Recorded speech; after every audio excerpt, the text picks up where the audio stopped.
Hello, everyone, and welcome to the Everflow. Such a stupid inside joke. Start every episode with an inside joke.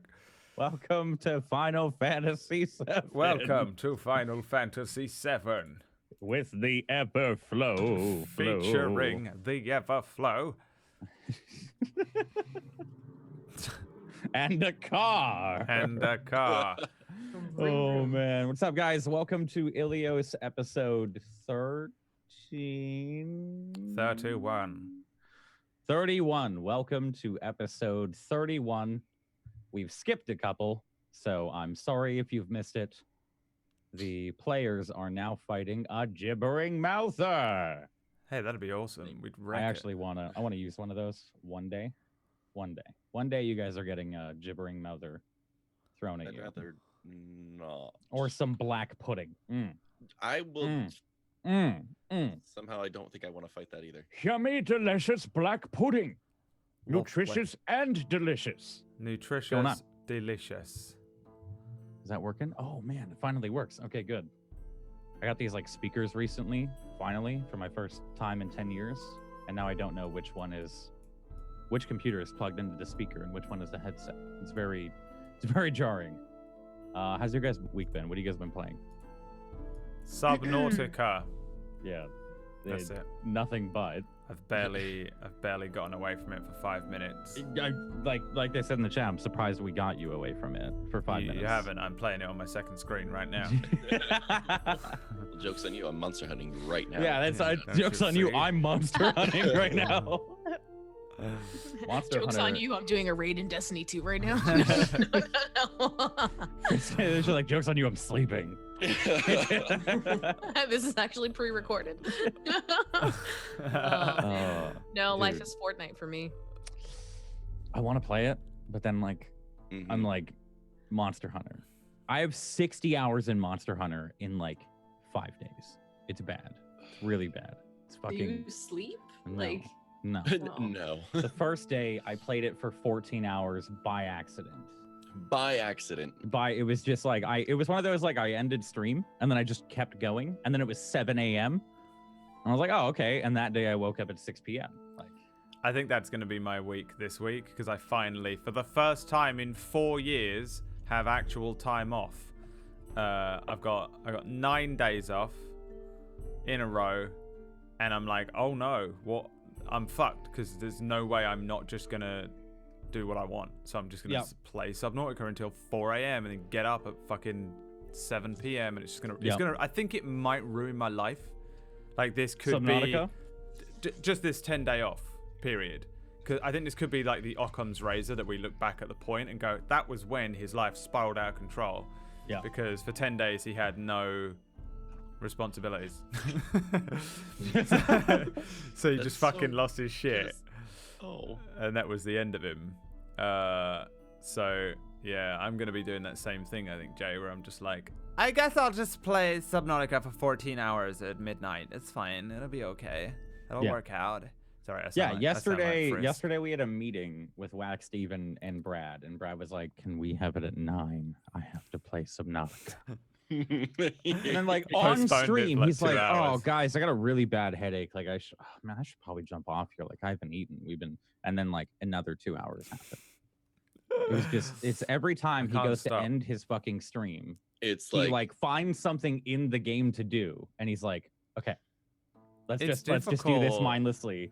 You're really bad at saying goodbye, but just like, that's the. Today we had a call today, and Brad did like the one thing that he's never done, where he's like, I have to go, and we sat there in silence, and then he was just like, bye, and hung up. Like, because if we don't do that, it never happens. Here's the thing though. When I was, it's a weird story about me. When I was younger, my friends, it turned like I didn't find out for like years after, but my friends always used to like. They had this meme about me never saying goodbye. Like it was this thing, like I would call my friends or whatever and speak to them on the phone, and then I'd be like, okay, I get the information and hang up. Because I didn't, I never said bye to people. If I was having a conversation with someone, I would just be like, this is done now and walk away. Like, I don't know why, I just never did it. I never said bye to people. And then I found out that there was this like joke among like everyone that knew me that like I have this weird issue where I don't say bye on the phone. I don't say bye. I just walk away from conversations when they appear to be done. That's your character trait. That's it wasn't like a rude as an thing NPC. or anything. Like it was clear that it was over and we were all leaving and stuff. But I didn't do the bye thing. I didn't fucking hug people bye or fucking wave. Or I just would just go, and it gave me like such a complex. And now I either don't ever say bye, so the conversation goes on for like 8 hours longer than it should, or I'm like, just pull the ripcord, like, bye, leave. So there you go. Thanks for bringing up that. You're welcome. PTSD. I've brought up the terrible past, and it's been brought back out by Subnautica. See, you're right. This is the moment. I've barely even been streaming it. I've been doing that thing where I'm just playing a game and I'm streaming it at the same time. You know what I mean? Like I said to Emma the other day, I was like, are they even worth? Is it worth me even streaming? Is it entertaining at all? Because I honestly feel like I came off of a 9-hour one and was like, did I even speak? I was like, did I say anything, or did I just play the game like I was 7? Like just sat down in front of the TV. She said it was entertaining, so I was like, cool, I'll carry on streaming it. Thanks for enabling me. Hard to break up. Those streams are so funny to watch. Oh my god. I'm loving it, to be fair though. I think it's an excellent game. I'm like well into it. There's so many good elements to it that it's a solid fucking game, yeah. It makes for such a great stream as well, I think. I fuck around. Constant fear factor too of just like you have no idea what the fuck is down there. Yeah. I am always in a perpetual state of anxiety. He's in a panic state. We know. Every day he's in a panic state. All the time. Yesterday we had like a heart-to-heart because he thought like the game was giving him traumatizing problems or whatever. Or you thought you were gonna be traumatized because of the game. I'm like this shit's gonna give me PTSD. Like I'm gonna be in therapy in 25 years and they're gonna pinpoint it to like Subnautica. I'd be like, do you have a fear of Subnautica? Yes. And then he's Leviathan, and he runs out of the room, right? Yeah. Please. Yeah. Oh man. Oh, well, that was Brad's week. Anybody else? And my how was Divinity? How was Divinity with Kat, Zod? Fun. We're making way through it. Still second act, but we're going step by step. Kind of. We're completionists, so we literally are completing everything, and it's good luck. We're noticing everything is just a full-on circle. Yeah. The safe word is Subnautica. All right. Let's jump into it. So last week or the week before, you all sat on a ledge for 4 hours, and then finally got off of the ledge. So I think that's. I feel like I should give you guys like magical items for that or something. If you finally got away from the spot. We had a dragon heart, and now we only have half of one. Pieces of one. If nobody knew anything about this campaign, and the only thing they knew is that last week we managed to get off of a ledge, they'd be like, "This has to be the worst D&D campaign." That's kind of what I'm hoping for. Is they're like, "What the fuck?" You had tracked down this figure, Kaylee Aldwin, that had stolen Naira's goblin half-son, Gooch, after he had run away from the party and tried to escape you all. Finally tracking her down atop this ledge in the northwest section of the city of Ilios. You kind of had this last standoff fight against her and a white dragon wormling that she had come across as some kind of pet or a parting gift, as it had been told to you. You fought them both, you slain them both, and then took 4 hours to get off the ledge. Upon going down into the northern section of Yorindal, the northwestern city here in Ilios, you guys went to a tavern, sat down and talked to Igor, the friendly barkeep that's always there, and you Bigglesby met some interesting figures in the bar, and they spoke to you and told you that they needed something from you and Garthus. They needed the body of Kaylee Aldwin, which atop the plateau that you were fighting her on, you watched this mysterious cloaked figure as he floated down, kind of a miasma of energy swirling around him that you saw, Zot, Bigglesby. you had watched him take Kaylee Aldwin's body. And now there are these 5 or 4 members from the Assassin's Guild that have told you they need her body, and you guys are going to help them find it, or they're going to have to supply with your body instead. So we begin today as you've gone around the back end of this tavern here, going around the alley. You've woken everybody up only minutes after they've gone to bed, and have essentially kind of roused them, told them a brief, quick description, I'd imagine, on the way over of what's going on. And imagine those of you, Naira, still a little drunk, just being kidnapped by your sister. Ward, you just kind of woke up right as you went to go to bed. Unaware. Yeah. And you've been filled in a little bit, but it's very, I'd assume it's very spotty, and all you can kind of glean is that there's these 4 unsavory characters that are treating you nicely enough, but are kind of demanding you come with them to their hideout. And they've described themselves as managers of and misplacers of both personal property and lives, in kind of a cheeky way to you. We start the scene today kind of as I'd say it's about 4 a.m. City guards are kind of starting to change their watch. They're starting to go around town, check on all the oil lanterns that kind of flock each side of the street, and are keeping an eye out for any suspicious doings.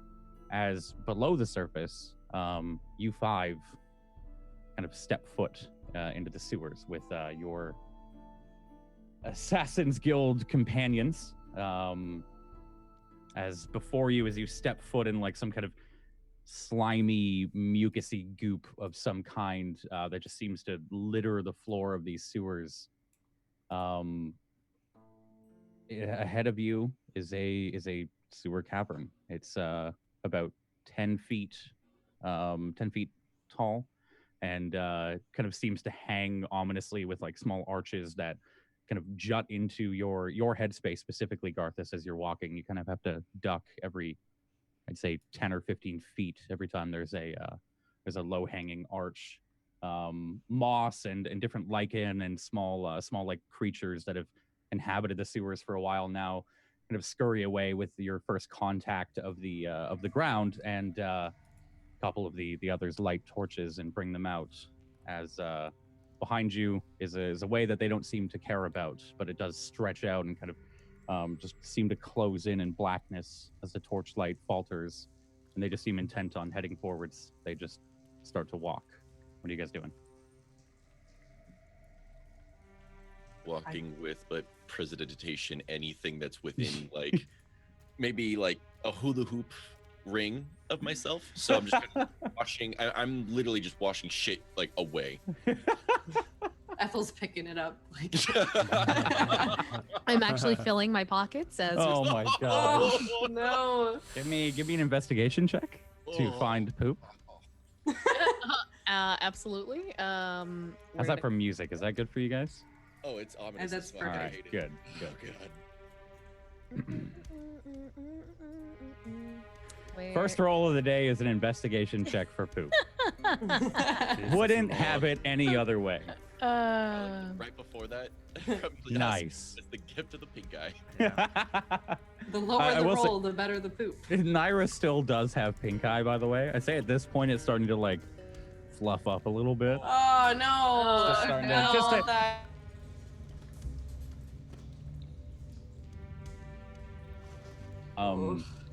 So I'll say Ellerir, the high elven individual that had originally first contacted you, he starts to lead the way and starts to slowly walk with the others in step. Just to remind you guys, it was Iririan. She was the half elven character that, for you, Bigglesby, she wore the claws. Mm-hmm. And then with them, they have Rosa, who is the kind of go-getty, clumsy, ditzy type that you met. And Fendril, who is the character that kind of sat quietly in the shadows there, and is the one that offered you water, Ethel, when you were begging to leave the room. They all kind of follow in step of that order of Iririan, Ellerir, and Rosa, and then Fendril. As I'm assuming you all fall in step behind them.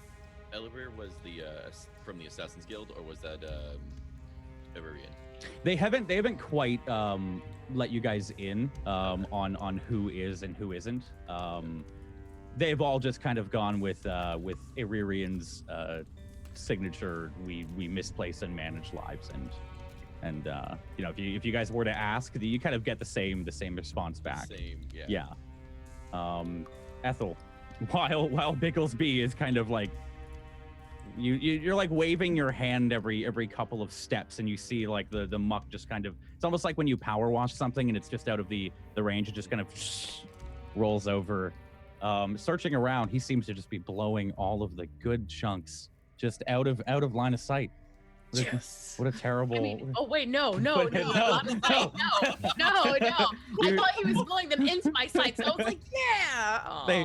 You see, you can't quite tell if it's like just detritus or like if it's actual feces, but there are small like lumps that just kind of roll over this. You guys are on a small walkway, and just like standard fantasy sewer style, there is a divot kind of where the water runs. You guys are up on the left-hand walkway, and he's just like pushing it all off the edge. There are a couple of rocks that you can pick up if you want. Silt-covered rocks. Nah, it's just gonna weigh me down, man. So you guys, you start to make progress through the sewers. You start to walk. It kind of feels like minutes start to blend into hours for a short period of time. Is the only company that you really have are these four who have been relatively silent, save for Rosa, who kind of starts to bounce around every now and again and strike up conversation with Iririan. Isn't Rosa the one that was like filling up Garthus's arms and everything? Yeah, and she's probably like there's probably a moment after these couple of hours where really like your footsteps are the only other company that you keep here. It seems dead and it seems devoid of any other life. There's probably a moment where like some of them start to shift in the group, and Rosa kind of comes up to you and she's, "Hi, Garthus." Oh. She like just starts to feel your biceps. She's like, "This walk, I hate this walk. We make this walk every couple of weeks, and what do you do? Like, well, what's your routine?" Lift up a couple of tables. Yeah. Throw people through windows. Yeah. Okay. Cut the head off a dragon. Yeah. No, we saw that. How did you see that? Iririan, she's got really good eyes. We were on a plateau about what was it? And you hear just like up 40 feet, about 40 feet away, just a little bit under, and we were watching. Just casually watching. Well, then you hear from the front, you hear Elaware as well. She was our kill. We were there for the same reason. And Rosa kind of, why were you guys there? Did you have a contract? You're from the Adventurers Guild, right? So did they have a contract for her too? How weird. Wow. Well, I kind of lean down to Rosa. Yeah. Bit of a long story. See that one over there? Pointing They took my son. Yeah. Okay. Oh my Well, the goblin is her son. Oh. Now, keep this between you and me. Uh-huh. I want to kill the little rat. Well, he's a goblin, yeah. Yeah, yeah. Yeah. Anyway, she wants to get him back. And that is our total journey. Like, we're gonna get him back and be all part of the family. Yeah. You just kind of get the little nudge to the side. She's like, I would too. Yeah. No, I get it. Yeah. She's so kind of like louder to all of you now. So like you guys just chased her just to kill her because of a son? That's just family ties and all that? Well, it wasn't, there was like no greater good. It was. Gooch was the greatest good I ever knew. Yeah, that's yeah. Yeah, I can see. Yeah. Okay. She seems like the type to keep a goblin as a, yeah. And she's like, I mean, A goblin's a kid, really? Like, have you guys been down here? Have you seen what they're doing? I'm just looking at Naira. What? Where are we? The sewers. What? The sewers? Weren't we just in? We were just in. Someone got some water. Like takes a hand and like splashes some of the sewer water up at you. It smells like ethyl water. Excuse me? I don't even think that you don't even pretend this is your environment, Ethel. You're right. Why are we in the sewers? Why weren't we just drinking in the? Did I fight you, Ethel? Why does my mouth taste like shit? Oh, I think you might have been dreaming. It might just maybe got something splashed from the sewer water. I don't know. No. This is different. There's definitely shit. There's definitely like a brown smear like right there. Hey sis, you got a little something like right there. A little bit more. It's like when you wear a shirt that like your cat's pissed on and you don't realize until like an hour later, you know, and you're just like, you can kind of you get this smell like from right here. You just wipe it away and there's just a little stain of brown. So gross. Fucking Ethel, man. Who is this little one? You can roll me. Are you looking at Rosa? Yeah, I'm looking at Rosa. Rosa, hi. You were sleeping, right? Maybe I drank and now I'm. Yeah.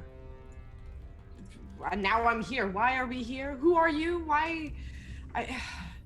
Well, I'm Rosa. Okay. And they didn't tell you. You were given like a quick brief. What do you think you guys would have told her? Keep in mind I was very drunk. Yeah. Helping us to find Kaylee so we can get Gooch. Okay. So you would just know that, as they've said, these are the guys that are helping you find Kaylee to get Gooch back. Kaylee's dead. And we're in a sewer. Is she in the sewers? Did she run into a river or something? Why are we here? Well, yeah, we actually have reports that she's in the sewers, yeah. And then this is like where I think where Ellery he stops for a moment. And he's like, okay, right. Do we have to explain it all over again for her, or should we? Who the hell are you? I'm. Do you guys all know this guy? Yeah, we met him in the bar. No, come over here, Billsman. And I kind of just drag them over a little. What? Right. Naira, Yes, got this. how many fingers am I holding up?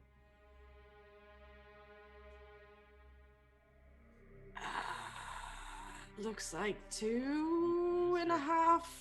2.5. All right. Two. The Okay. answer's 2. No one has a Right. half finger.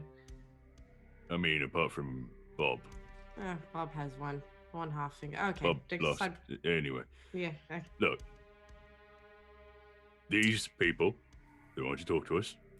They want to know why we killed Kaylee. We have to now re-find Kaylee. Why? Or, Bigglesby. That's just your mess. Rosa from the back. She's like, or we kill you. I'd like to see you try. Oh, yeah, but nope, she doesn't. She really doesn't. Yeah, you really don't. You really don't. I don't know. Make a roll. Roll me a dexterity saving throw real quick. Damn Who, it. me? Yeah, you. A dexterity saving? Oh, shit. Yeah. Oh, crap. I mean, she is kind of inebriated still. Okay. Oh, Okay. wait, There's a moment as you say, like to see you try. Looking over at Rosa, there's like a blur of movement. As Fendril, the taller, kind of black-haired human man, I'd say you all see his hand kind of flick, and there's a dagger for a moment that just right next to your head, and I'd say he's up with his elbow against your throat on the wall, and he's With just that like save? it's and he's staring at you, just kind of like eyes, and then relaxes it. All right. Spit on the ground. I'll take it from here. Fast hands. Rosa comes up and she's like, no, it's fine. Like it's okay. It's okay. Like grabs his dagger and hands it over to him. Rosa comes up and she's like, hi. Okay. You look mad. Yeah. Yeah. Why? Is it the sun thing? Like my son, Gooch. Yeah. Yes. Yeah. Is dead. Okay. And gone. Yeah. Because of Kaylee Aldwin, who we killed. Okay. And apparently you saw this. Yeah. Yeah. So this is not our problem. Well, see, we need the body, and you were the last ones to see the body, and... Well, if you were on that little plateau, then you would have seen that big fellow come and take her body. Yeah, we thought you were with him, because he just no. walked right by. It was... I remember I said to Ellery, I was like, they're not with them, right? And he was like, I have no idea, like he does, and then, I mean, we asked Arthas, and he was like, no, we're not with her. So, now we're Is here. that what I sound like? I mean, a bit. she's like, kind of. And you guys are all just okay with this? We're just going along with this ragtag group of blade-throwing assholes? She like looks at you, and like I think it's at this point you guys are destroyed. You're wrecked. Like I feel like your clothes that you've had from the past couple of days are ripped open. Now your boots are stained with mud and sewage. You've got blood kind of like all over yourselves from the fights. You haven't really had a chance to sit down. Like actually, you guys look like a wreck too, we right? haven't had a long rest. Yeah. Since. Yeah. Oh my god. And well, it's she's kind of gives you the look like, yeah, you right, ragtag, and she kind of she's like, you can leave once we get there if you want. I mean, you don't have to be there as long as they complete. Where are we going? We're in a sewer. We're headed to our house, our hideout. And I look to everybody else and I say, really, we're just gonna go to their house? We don't really have a choice.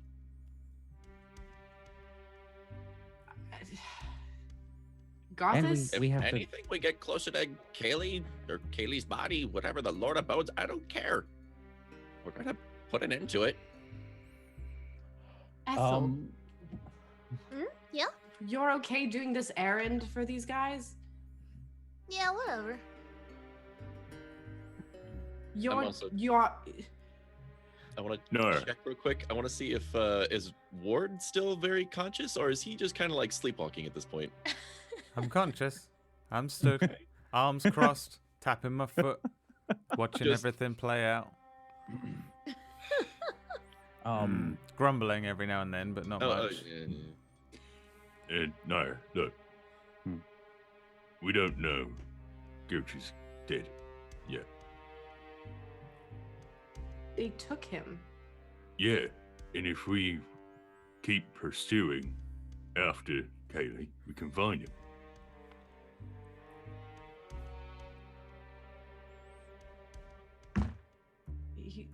He's gone, Garthus. Kaylee took him.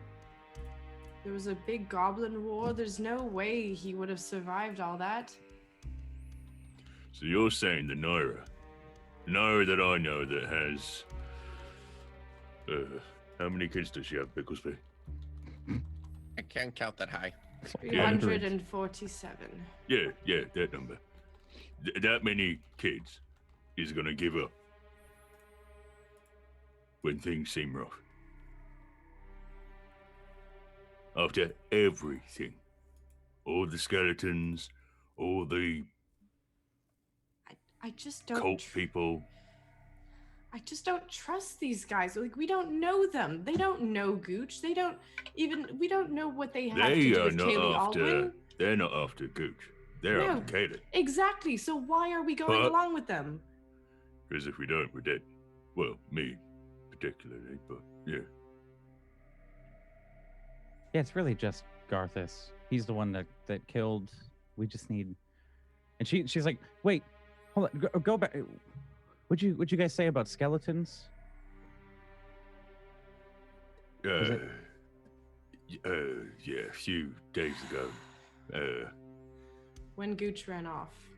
He kind of had a ring that could control hordes of skeletons and. Give me, let's say all of you that are like engaged in the conversation. I'll leave this up to you. Give me a perception check. What are we looking for? I'm looking for the ground. Just specifically those that are like looking at them. I think there's a moment, Garthus, as you're talking. Maybe the others miss it because they're not talking to her. But as you're talking to Rosa, she shoots a look over at Fendril, and Fendril's just kind of gives her a nod, and looking right to kind of the right of him, you see Elarir and Aririan immediately start to like look at each other and talk just a small bit. She's like, and you called him the Lord of Bones? How do you? He told us that was his name. Yeah, but how did you meet him? Like, that was the first time up on the hill. He just appeared once. But the skeletons. Finished. The skeletons are in a forest down in the. Down in the south, yeah. We've been there. We've been investigating them, and that's where he is. That's where he keeps his army. There's been skeletons rising from the crypts, and they've just been kind of parading through the forest. And if you go a bit further down here, you get on the crypt level again, and it's filled with them now. They've been walking for days. They just seem to be migrating south constantly. Did you? Where's this ring? What do you? Gooch had it, and then he ran off with it. And then Kaylee Aldwin found him. The ring, I don't know where he got it from, but he had it, and he was able to control these skeletons. He made them jump and do tricks and run, and they would protect him whenever we'd threaten him if he wouldn't give us the ring. And pretty sure Kaylee killed him. Scar from that. Pretty sure Kaylee killed him for it. At this point, Elarir kind of walks forward and puts a hand on Rosa's shoulder, and he's, Did you say he controlled them with this? Are you sure? Yeah. Oh yes, yeah. And hundreds of them. And he was a goblin, you said. Yes. He's like, insight check. Yeah, can I insight check that too? Okay. What do you specifically? I'm curious on is it the interest on Gooch, or is it interest in Ring? Yeah. I gotcha. He seems like looking at all of them now too. They all seem very, very surprised that you have this knowledge of. It almost seems like you've taken them off guard here. He seems genuinely concerned about the ring.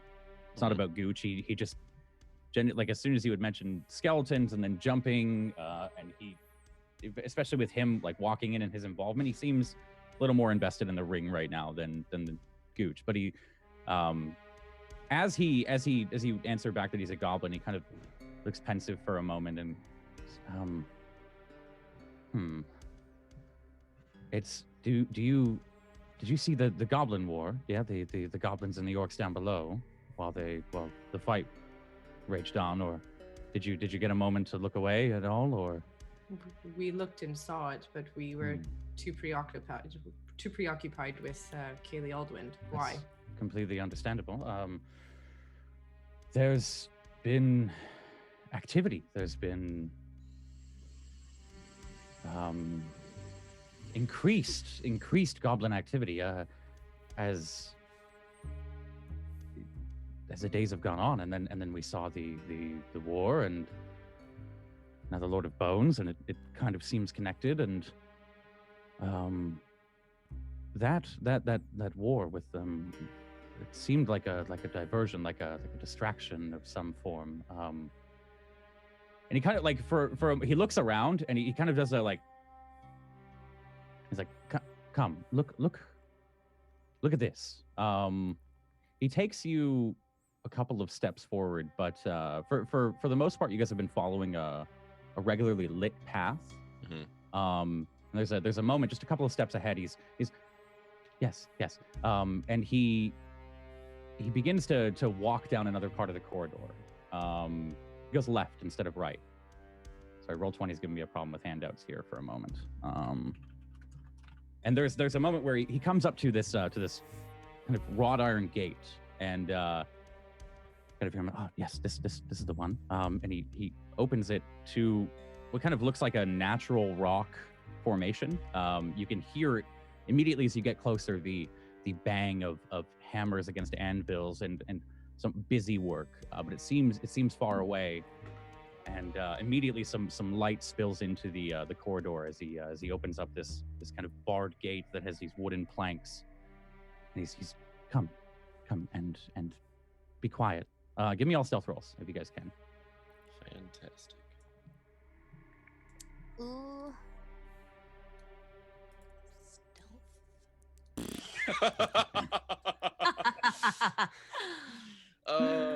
I needed something like that from Brad. Perfect. Clanky old rusty armor. I'd say there's a moment there where the sound immediately gets louder as soon as you come to the door, and you're met with almost this feeling of I'd say danger as you come through this small doorway here, ducking under it, and you're brought out onto the other side of what feels like it's like sort of a natural looking cliff here that wraps around a wall, and in front of you is this chasm. You kind of get the sense, if Naira, you've probably seen them before, but this is kind of the first real look that some of you have had at the water systems, the aqueducts of the city, and how it gets its water around. You're met with this view of this chasm with two large pillars that kind of protrude from these two walls, and on the top of it runs the aqueduct that looks relatively new, within the last 300-400 years, but among the pillars here, there's been rigging and kind of scaffolding and setups with leathered hides and tanned hides that kind of hang over like awnings, and looks like goblins are doing busy work down in this valley underneath. And you can see them crawling and scampering up the walls, and you see them kind of trotting through these huge beasts through the water. Give me a perception check. I'll give you guys this. This is kind of the view that you get right now. Looking across this. It looks like what they're doing from the small bit that you can see. You're not quite above the water on top of this aqueduct, but you can see it looks like they're using these beasts of burden and throwing things in the water supply as they walk along it.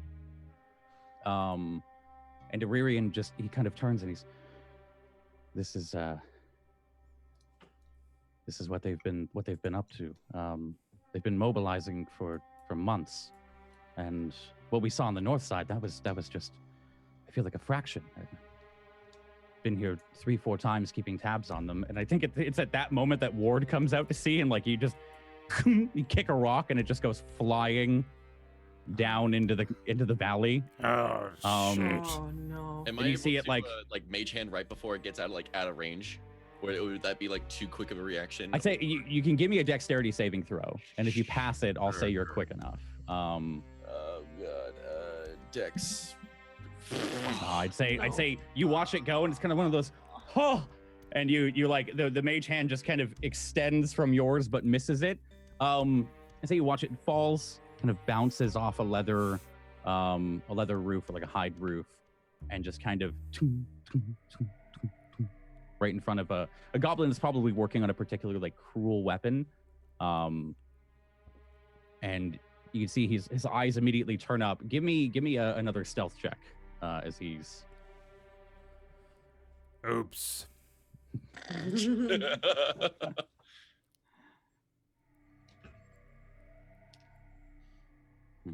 Okay. Oh, Garthus.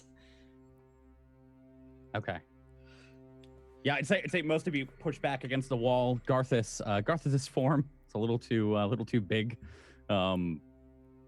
I'd say from where you are, Garthus, the goblin, it kind of this is about 80 feet away from below. The goblin kind of looks, and you can see him like scanning, and then he continues to go back to work. But you are absolutely not hidden. You can definitely see. Doesn't seem to raise an alarm, but continues to go back to work a little bit slower. But Wherein kind of they've been mobilizing, and we think it's tied to him. And he kind of ushers you guys back in, and he does that not in a condescending way, but he gets down on his knees and kind of puts his hands on your shoulders, Naira, and we need Kaylee's body, and we can get rid of the Lord of Bones, or start the process to get rid of the Lord of Bones. And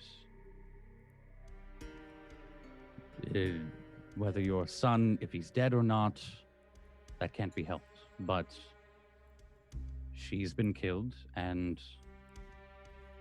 we have to move on to his next lieutenant. And if you're all willing, then you can help. But we need that body first.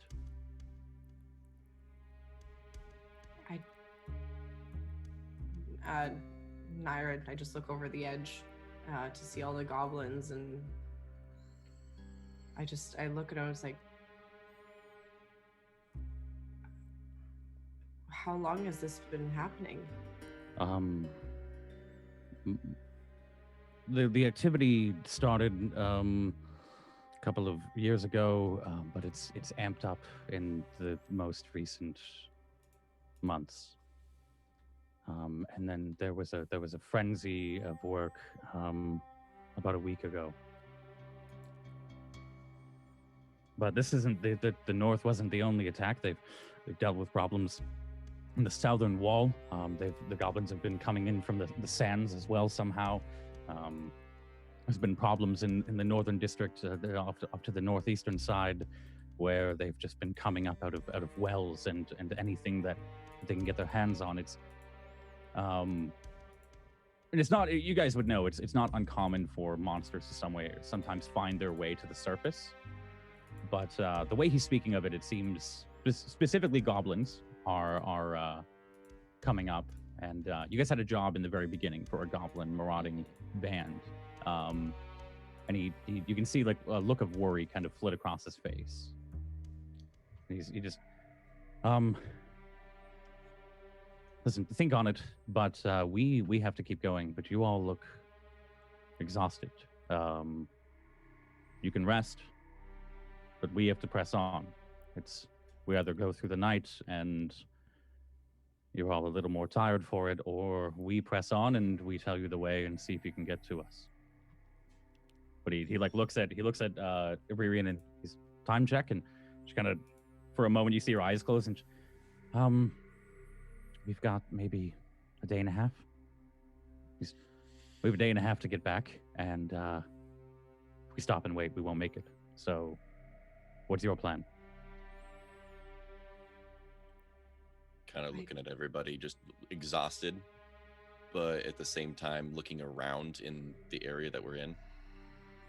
I don't think we can survive out here by ourselves, knowing us. Not to mention going through this place like a maze. And Rosa she speaks and she's like, "Oh no, it's really fine. There's just like there's occasionally there's like a cube, like a gelatinous cube. There has been sightings. We haven't found them, but sightings of a white dragon, like one of those ones that you fought, wandering around a bit. But we haven't seen any in these channels. I think your only problem is goblins, unless you stray off the path. But how does Garthus look? Because I'd say health-wise, he's like probably the best out of the group. I'd say you're still a little battered and bruised. It's coming on basically mechanically how this will work is if you guys travel through the night, you'll take 1 point of exhaustion. Yeah. Which will give you disadvantage on all your ability checks and saving throws until you take another long rest. And if you don't, then your exhaustion goes up and up. So mechanically, this will give you 1 point of exhaustion. But you, Garthus, I'd say you look okay. I mean, you feel okay, but it's one of those, like, there's probably an underlying exhaustion that your adrenaline is pushing off. Probably one of those, like, once you sit down, then you really realize. And you can probably start to feel the soreness in your feet and your bodies, all of you, as you stand still, finally, even for 10 minutes. You kind of had that resting period at the end, and then immediately you were back up on your feet. So you guys are feeling it by now. But Rosa, she kind of looks again. It's not that bad, really. But we have to keep going. So can you guys trudge through the night, or? I mean, I could probably carry Billsby and Ethel. I mean, I'm good for walking. I'm looking at Ward. Looks like Ward is asleep now, or? Ward will grumble a little, stamp the ground a couple times. 439 years old. Whether I walk through the night or I don't, I'm still gonna feel a little broken. Anyway, all the joints, they ache as it is. So I think I'll be quite fine marching an evening. I've been marching my whole life. I can march for one more night, I'm sure. As Ellery, I understand what you mean. We're getting too old for this too. And you hear Ariri, and she's like, "Yeah, I'm 50." Oh. So that's quite old for one of you. She is a human. She's or a half elf rather. So you would know she's getting kind of old. But the Ariri, well, all right, then we'll carry on. And he kind of picks up, stands up, brushes himself off, gives you a pat, Naira, like it's just like kind of a very relaxing, hopefully reassuring pat. I just brush it off. Yeah. Like yeah. And well, let's continue on.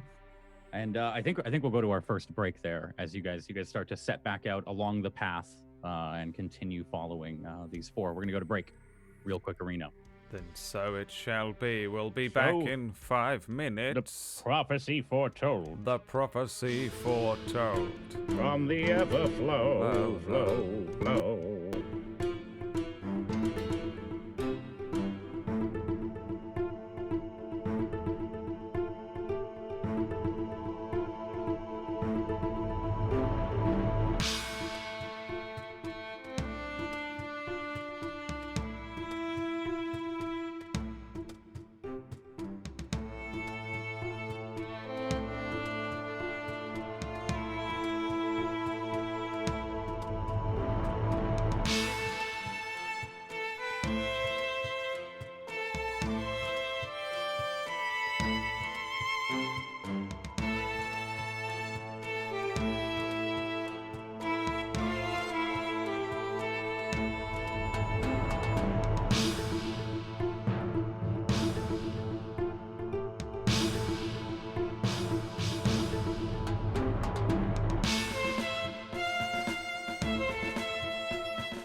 Welcome back to the Everflow. Flow. Drop a flow, I'll just drop touch a on beat. that thing real quick. Over the break, we changed something drastically so that you'll never be able to understand the campaign again.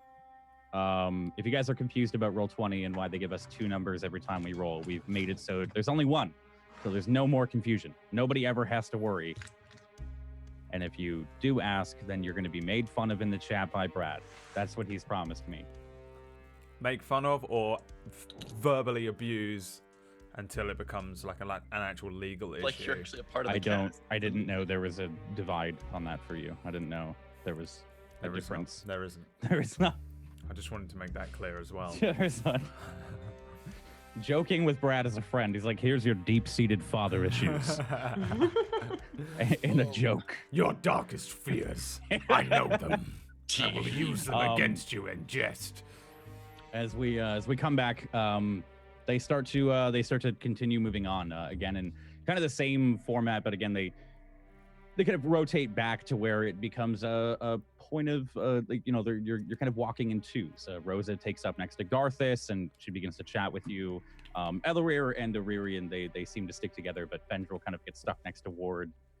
He doesn't say a word to you. You don't say a word to him. There's a couple of there's probably a moment where he comes up to you and he's like, and then continues. There's just grumbling from they're just like. Do I just hear old man groaning in the back of my head? There's a little bit of I'd say you're in front of them. There's like a couple of grunts for a moment. The most you've heard him say is just a couple of grunts, and then probably the conversation's in front. Garthus would probably look back and speak to her like, they're talkative, aren't they? She kind of looks back and she's yeah, he doesn't say much. I think that's the most I've ever seen him say in a day. And this is probably right as the last as he turns away and just keeps walking alongside Ward. She's like, wow, you must like him. There's Rosa probably sparks up conversation with you, Garthus, here, and she's so again, you guys just came to kill Kaylee for no reason. There was no you guys are all in your shot. I mean, there was a little bit of a drive. Yeah. Okay. Do you want to hear a cool story though? Like it's like hush hush. Yeah, sure. Down. And she's like, okay, well, all right. So we said we needed you, Garthus. Like we really wanted a strong man. So I guess maybe if you end up going through the guild's initiation, because you said you might be interested. We have a deal with the Thieves Guild, kind of where like Fendril and Aririan, they're both from the Thieves Guild, and I'm from the Assassins Guild, and so is Ellerir, our fifth. He's kind of a part of the Assassins Guild as well, but they have this thing called a Fate Witch, and she like stops. She's like, how do I? They found out that this thing needed a body, and then it would tell you the future. It requires a blood sacrifice. She's like, it's really weird. Like it eats. Like it just eats them. I saw it once. It just eats them, and so people they make a request, and the Assassins Guild fulfills it, and the Thieves Guild collects. Kind of weird, huh? Sounds very above board. It's and this is where like Ellerir kind of turns and says, as I said, we are we do kind of manage properties and people though as well. It's not just, we don't just kill people, Rosa. We also acquire things for people. And she's like, yeah, but what I mean, like we also do killing, like a lot of killing. Is that okay with you? I can't say I agree with your methods, but on this one particular issue with the goblins, I suppose we land on the same side overall.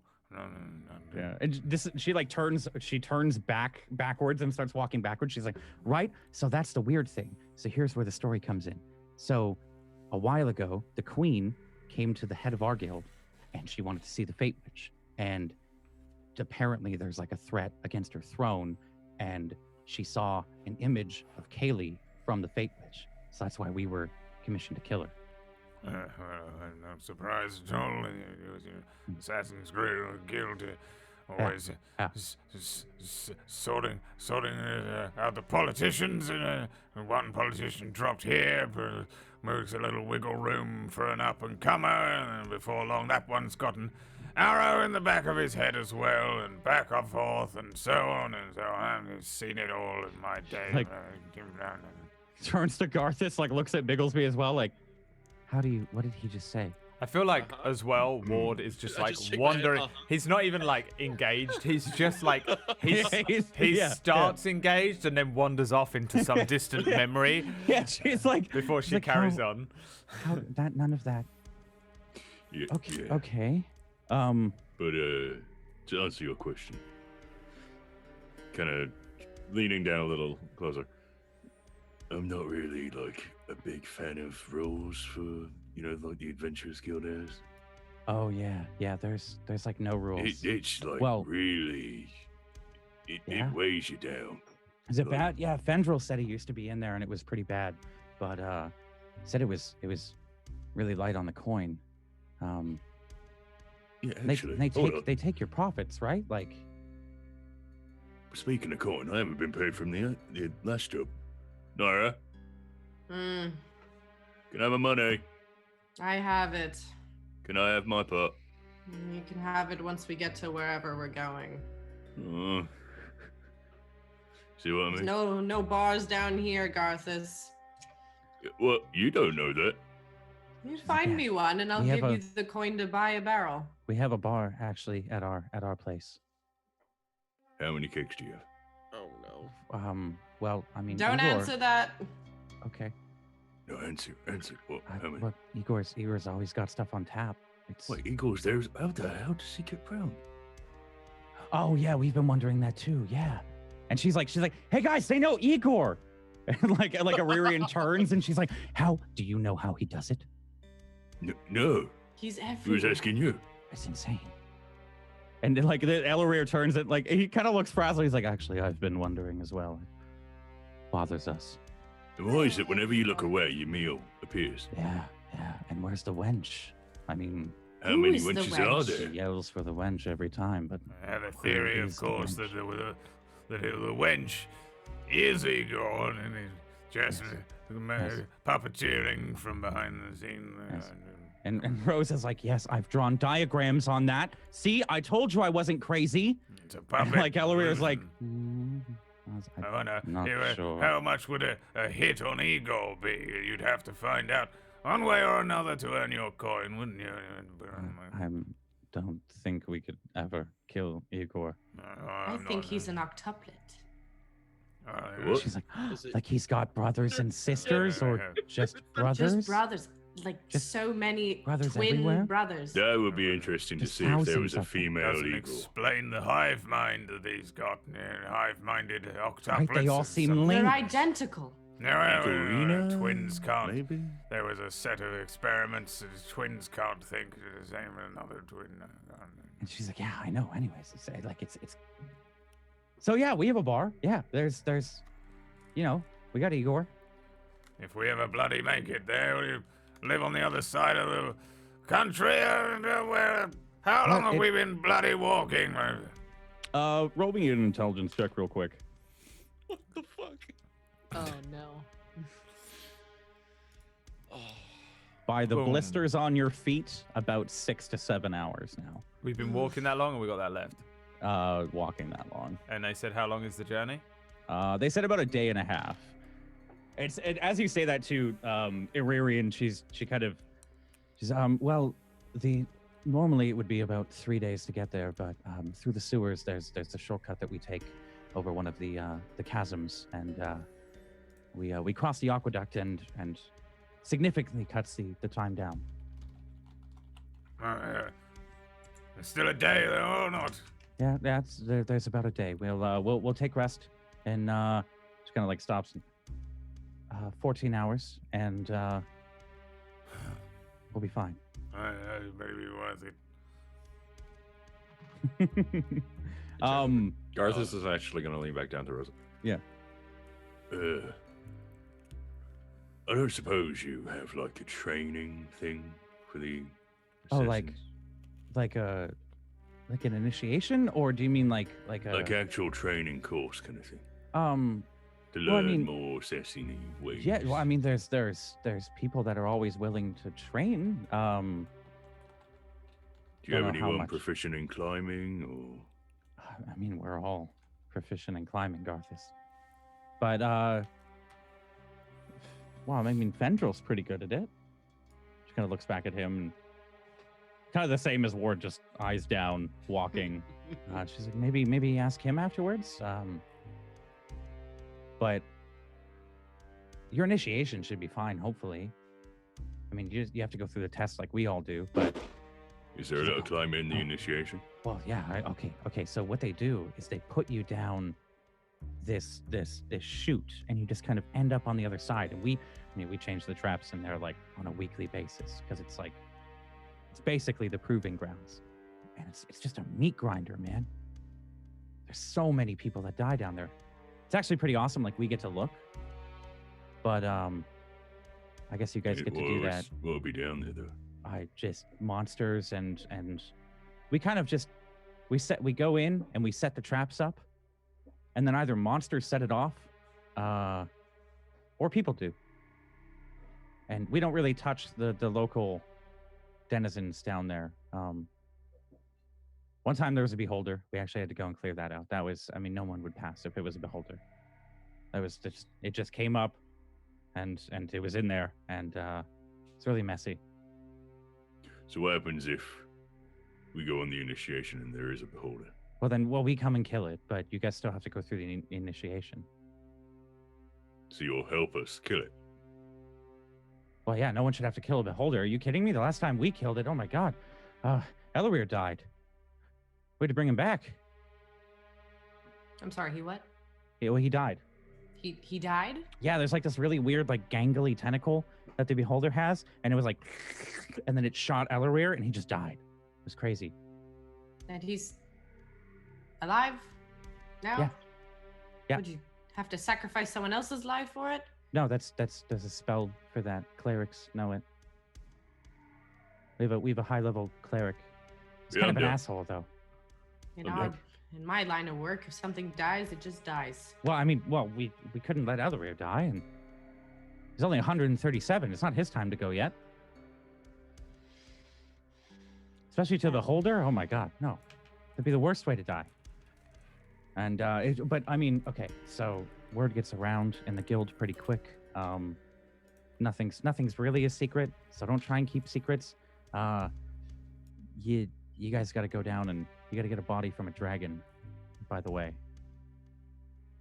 Another dragon? Really? Yeah, this is like the dragon though. How big of a dragon are we talking? Like big. Bigger than me? Sorry, bigger than the other one? Yeah. We think it's like its dad or its mom. What color is this dragon?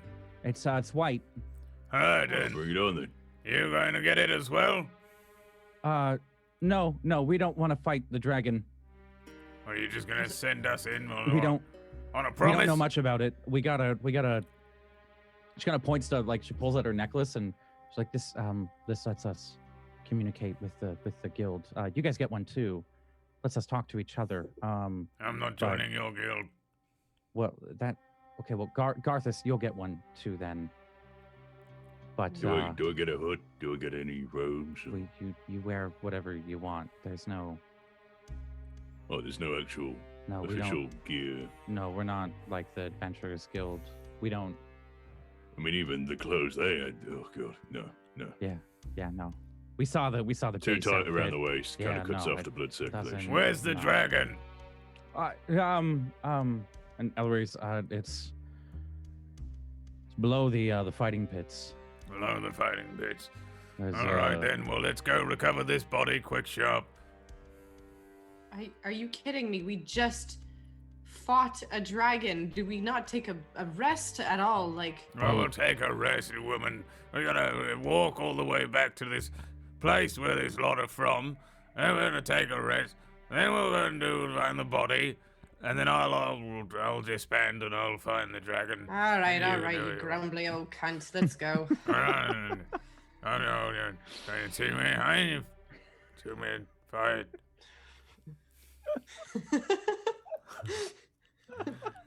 He was actually waiting for something like to actually pop Oh, up. Man. And she like kind of keeps going. Rosa is a fucking bottle of energy, by the way. Like, she's still kind of walking backwards. She's still gonna skip to her step.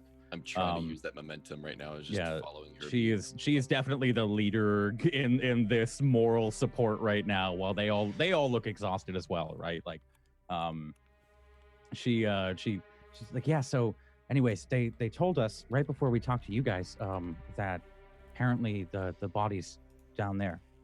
We have scrying orbs kind of all over the sewers down here, and yeah, they saw the big purple guy, the Lord of Bones.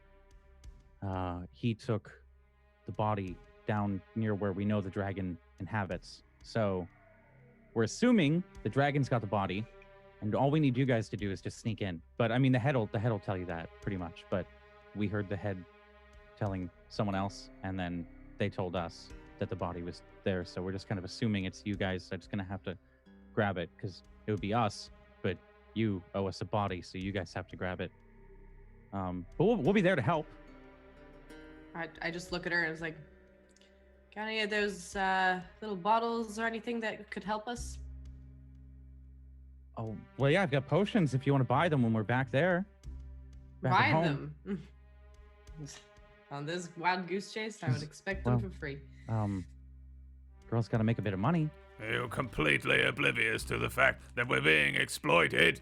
Halfling, more like half-wit. Ah! God damn it. She's like, is that his? Did he just laugh? I'm gonna smack. We think I don't so. know at this point. We're not entirely sure. It might be a seizure. You think I heard him snort the one time? Actually thinks that she's being paid to do a job and not being exploited and using us. I understand.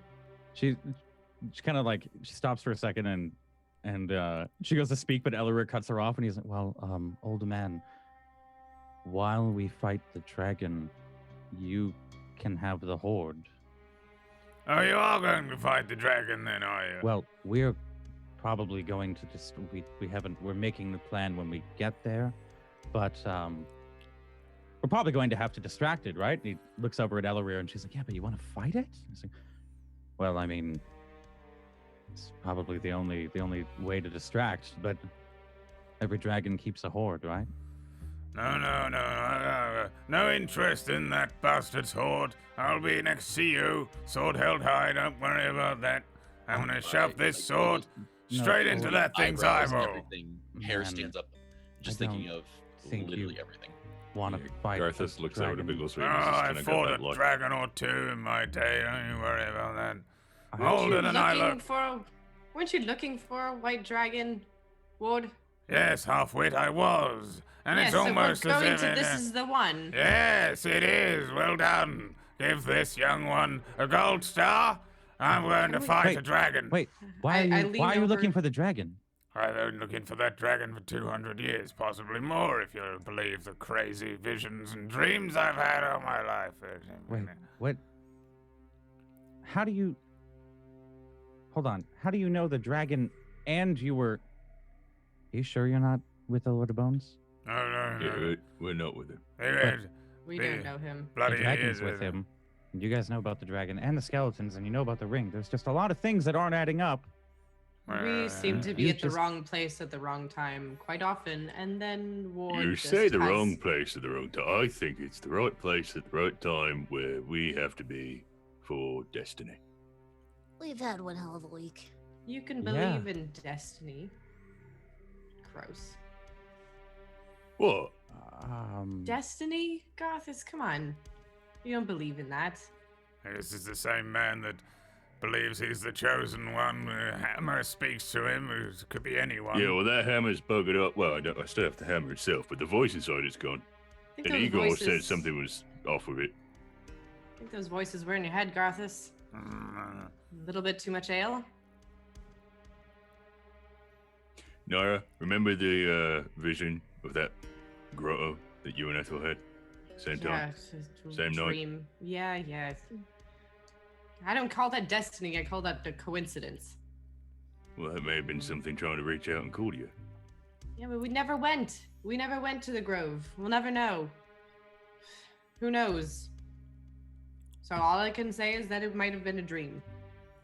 And now you have this hammer, and we're in a sewer going to kill a dragon after we just kill. What are we, the dragon killers now? We should make our own guild. Well, they already killed one, so that sounds like a really cool name. You guys should name yourself the Dragon Killer. Yeah. I've been hunting a dragon my whole life. Yeah, especially if he's been hunting a dragon his whole life. You guys should really, like, everyone needs a cool name. You guys should name yourself the Dragon Killers. We don't have a name because Ellery won't let us name ourselves, but I thought, well, I mean, I can imagine Masked being 5 would work, but you don't have masks. Not wearing masks. that's what he said. But I mean, we could wear masks. Do you have a mask on you? No, but I mean, if we were like, oh, we're gonna name ourselves the Masked 5, then I would get us all masks to match. And Ellery is just like, I'm not wearing a fucking mask. Well, I mean, better than what you came up with. Yeah, Dragon Killers, that's cool. You guys should name yourself something. Yeah, that'd be cool. Maybe or like Dragon Eaters, thanks to Garthus. Yeah! Why'd you eat that? You know, it's yeah. Yeah. I feel like there was many voices in the back of my mind saying I should do it. Like so many voices just spamming over and over. Do it. And then you got that one on the other side like, yeah, you should really do it. Kind of a thing. And then you had another person kind of whispering me like, yeah, you should really do it. She's like, yeah, you should really do it. I get that though. I get that sometimes. Yeah. It's kind of hard to block them out the way. But and then she's like, does he hear voices often? This is what you've. Yeah, he thinks that all magic Hammer is speaks divine, to him, and he doesn't understand. He's very. Yeah, I think one of their names was Chad. Yeah, just keep listening to them. It seems to work out great for you. Yeah, I mean, don't worry about that. You're alive still, right? So it's like fully serious. And she's like, yeah, that's. I mean, you're half lucky. a brain cell between them all, apart from mine. Just like whenever I'm on a big building, it's like jump, and then or like when I see someone, I'm like, what, you steal all their things? Yeah, all the time. Do you ever get the urge to steal everything? Well, I'm not the stealthiest, but yeah, I do. Yeah, see? Speaking of which, stealing and partaking in very special magical things? What have you guys found? My eyes are twitching, my eyebrows are twitching, and just, I'm actually like going insane. We went into the Underdark for a little bit, and we found there was like this idol. It's kind of crazy. It was like, found an idol, and it was made out of like all jade, and then it was basically whoever got it got like one wish. That's probably the best thing that we found, but that was for a client. So what'd you wish for? Well, we didn't wish for it. We got paid for it.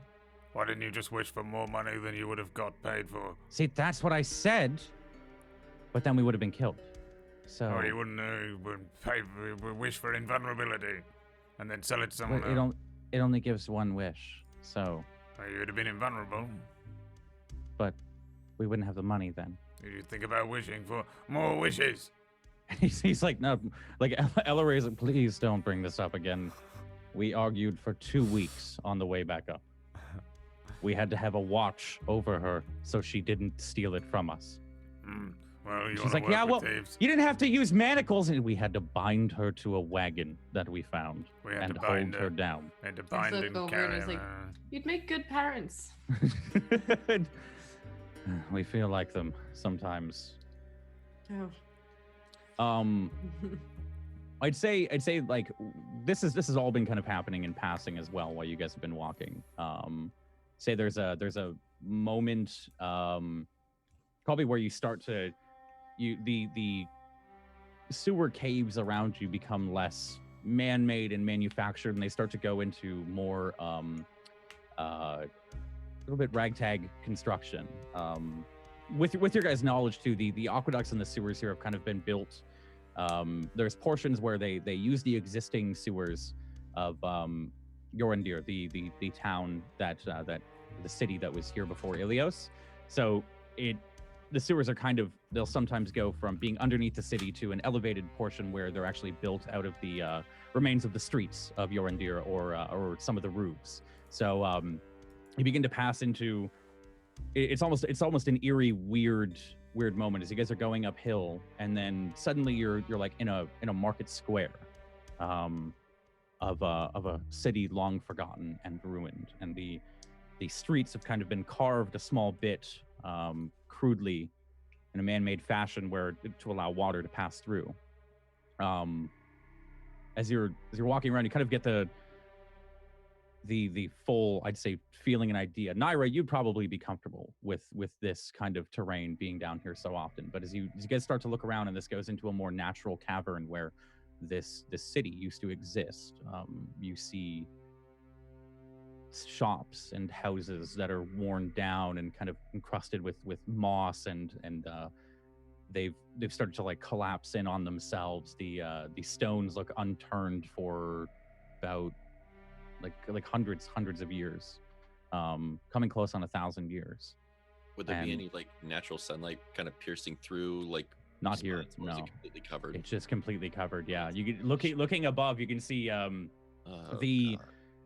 the city. You kind of get a feeling that the city of Ilios is now built a little more precariously than you think. The rocks here that are kind of serving as the foundation of the city above are just kind of crudely.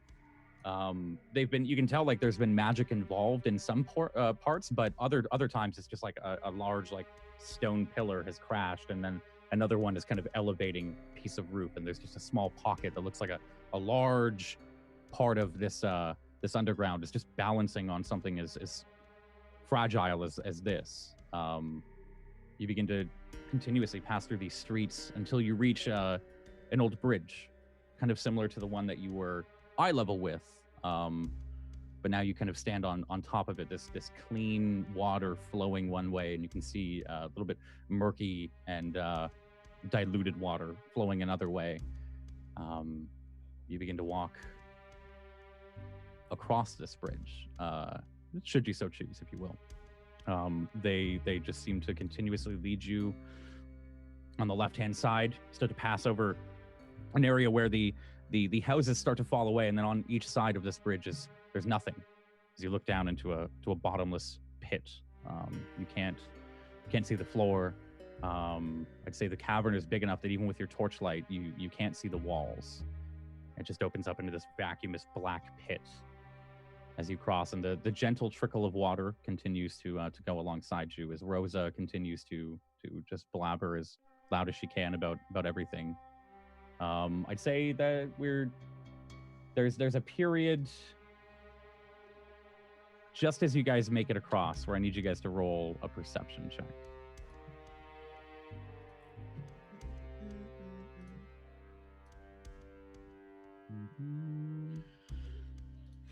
Okay.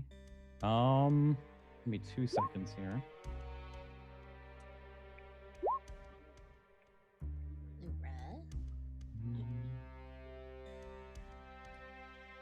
Okay. All right. Perfect. Okay.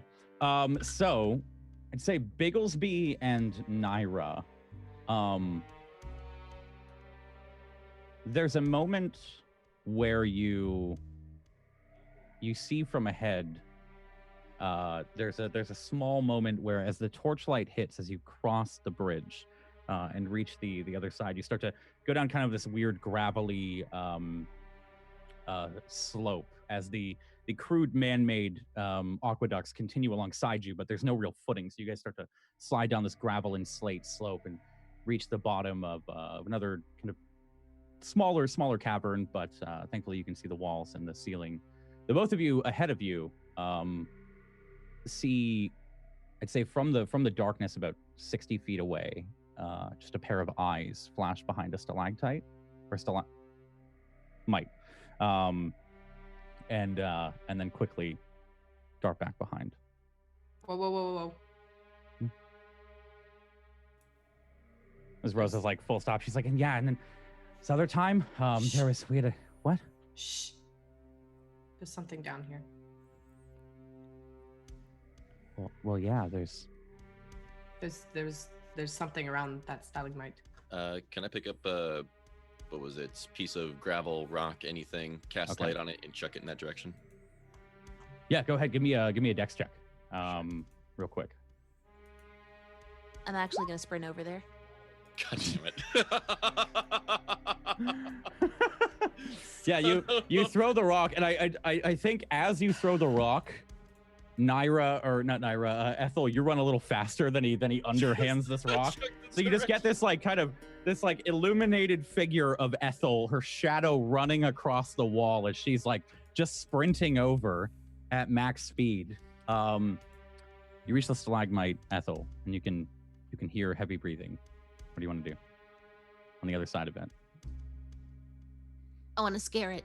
You want to scare it? All right, give me a stealth check. Yes. Oh, please be. Okay. I'll say with disadvantage actually, because you just ran over. So roll me another stealth check. We'll take the lower number here. Come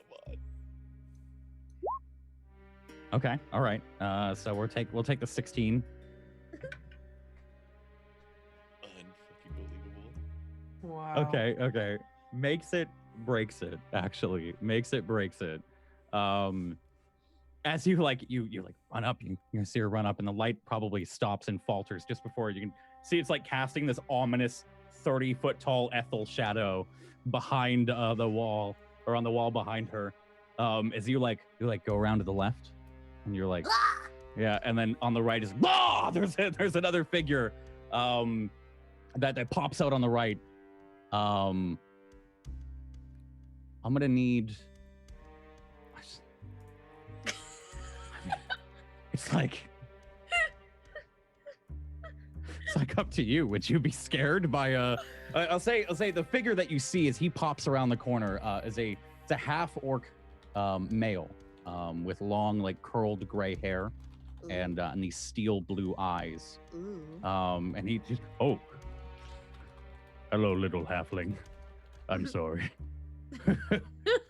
You almost had me there for a minute. What you do? I was waiting for my companions. I was going to spook them. But you've gotten me and I've gotten you. Yeah. We kind of know you're over here. Did you want to come on out? Do they know I'm here yet? Who are your companions? I'm just staring. She looks over and my good friends Rosa and Elarir and We're who with all of them. Come on over. I'd assumed, young halfling. I grab his hand and I just start dragging him over. He's like, oh, hello, Elarir. Sorry, tried to get the jump on you. And who's the little one? These are these are the ones in question. The little ones here, and yeah. Wow. Right. All that small. God damn it. Fucking true. You're all tiny. It's kind of like a look of disbelief as he's like, right. Wait, you're not impressed? God damn it. Very, yes. Hello. Hey, we're not all tiny. All right. I see you, big man. He looks at Rose. He's bigger than we anticipated. I'm just sitting there with my arms just kind of like this, be like, we're not enough for you, big boy. It's always the small ones that are the bravest, isn't it? The way up ahead is clear. There's a goblin patrol, roughly 30 minutes up, but we can avoid it. And Rosa, how was your trip? was eventful. The run last night was good. He actually falls into step next to Fendril, Ward, and you. They begin walking. He kind of briefly says, "By the way, I'm Zig. Pleased to meet all of you." And you, little one? I see. Fendril's found some company. Good. And you see really quickly what languages do all of you speak, real quick? Just common. Common, halfling, dwarvish. Okay. Common, giant, dwarvish, and Golka, which is Goliath and Gissel. Okay. I had them written down and now they are gone. That is fun. Same with yeah, they're not under my thing anymore. yeah. Proficiency. That's weird. Go to the settings tab and then yeah. Roll20 messed with their stuff a while ago. You might have to fix it. Go to the settings and where? It should be. Hold on. general options, features and traits. Just put that to simple. And then proficiencies and languages. You have to go to edit. Or no, wait, hold on. Fucking Roll20. Oh, damn it. There should be a settings page that you have. Oh, here we go. I found it on your sheet. Yeah, inventory compendium compatible, features and traits, proficiencies and languages, simple. There we go.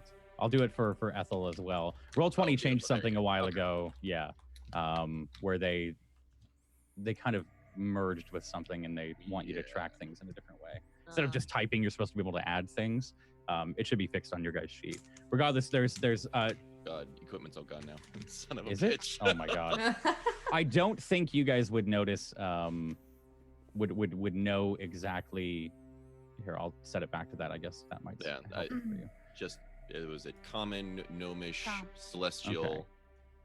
So he begins to speak thieves speak or thieves can't with Fendril. You can see they start to move their hands and they start to weave in and out of different languages that you speak. You might pick up small words in halfling or in dwarvish, but a lot of it seems to be like muddled and garbled in like common. For instance, there's a moment where Zig walks up and just before they start to communicate, he's, "Oh, do you have an easy one?" And Fendril kind of responds quickly with a motion of hands and grunts something in Elven. And Ward, you're kind of subjected to this very strange conversation going on next to you with these weird, guttural, kind of garbled, different languages together. And I don't know that many languages for some reason, Yeah. so I think I would be okay with it. Halfling. Yeah, I'd be used to it. yeah. So you guys continue on. There's brief moments where Zig kind of stops and asks for the whole story real quick and asks you guys to go over and asks you to explain the dragon yet again, Garthus, as he missed it, and just continue on. Can I ask him? So you didn't show up with the rest of the party? Yes. There was something that needed my attention last night. It wouldn't be the moon, would it?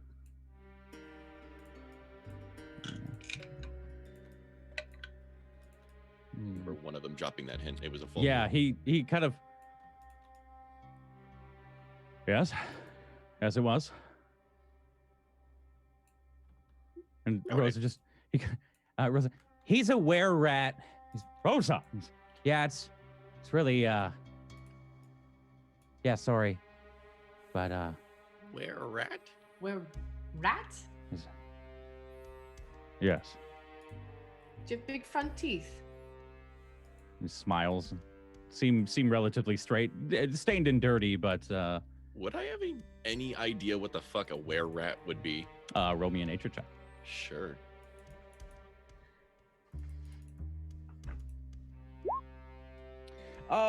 Were-rats are similar to werewolves in as far as your knowledge would go. It's simply just a changing of the species. There are things like were-bears. There are other creatures and races that can have the werewolf disease. Were-rat's a little bit of an uncommon one, but again, you're not really studied on the lower portions, especially down in Yorendir, the old city here. I'd wager you haven't kind of traipsed around the sewers too much. So there's writings and such of werewolves from old Yorendir, but not too much depicting were-rats. Yes, I am a were-rat. Thank you, Rosa. She's like, yeah, sorry, it's just really awkward when you try and skirt around it. No one cares, Zig. I'm starting to really like her. Like, I'm starting to really like her. And she You just become really small. No, actually quite large. And you see now the weapon that he carries is you see it's a marble axe. But you can see like small kind of chunks out of stone, as if it's been ripped off of something. And his stature, like he is a half orc. He's roughly, I'd say, like 6'3", 6'4", and he's quite built. It looks like he's been either training for his entire life, or obviously it might be the explanation as to how he can wield this weapon. But it seems it's like almost as big as he is, and he does seem to have kind of like a sag and a saunter as he carries it. But yes, I get quite big. I expand in size, rather.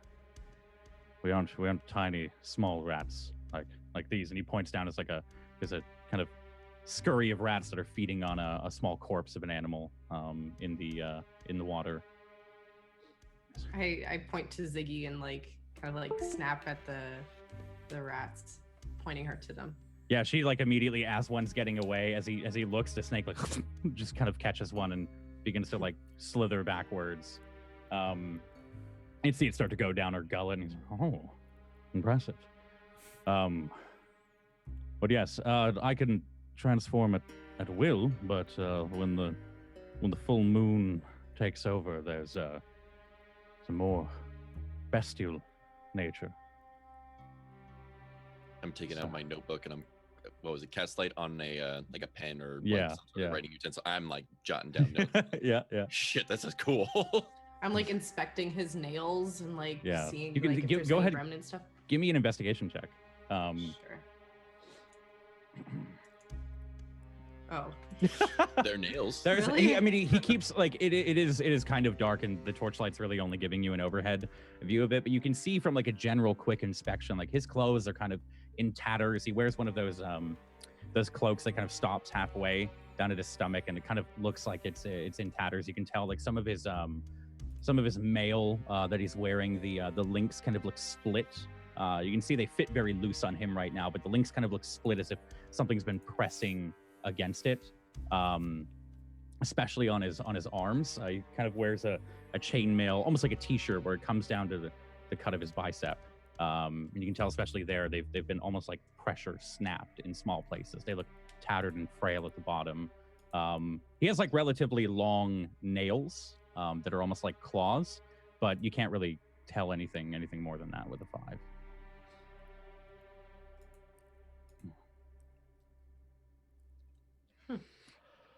And you guys continue on.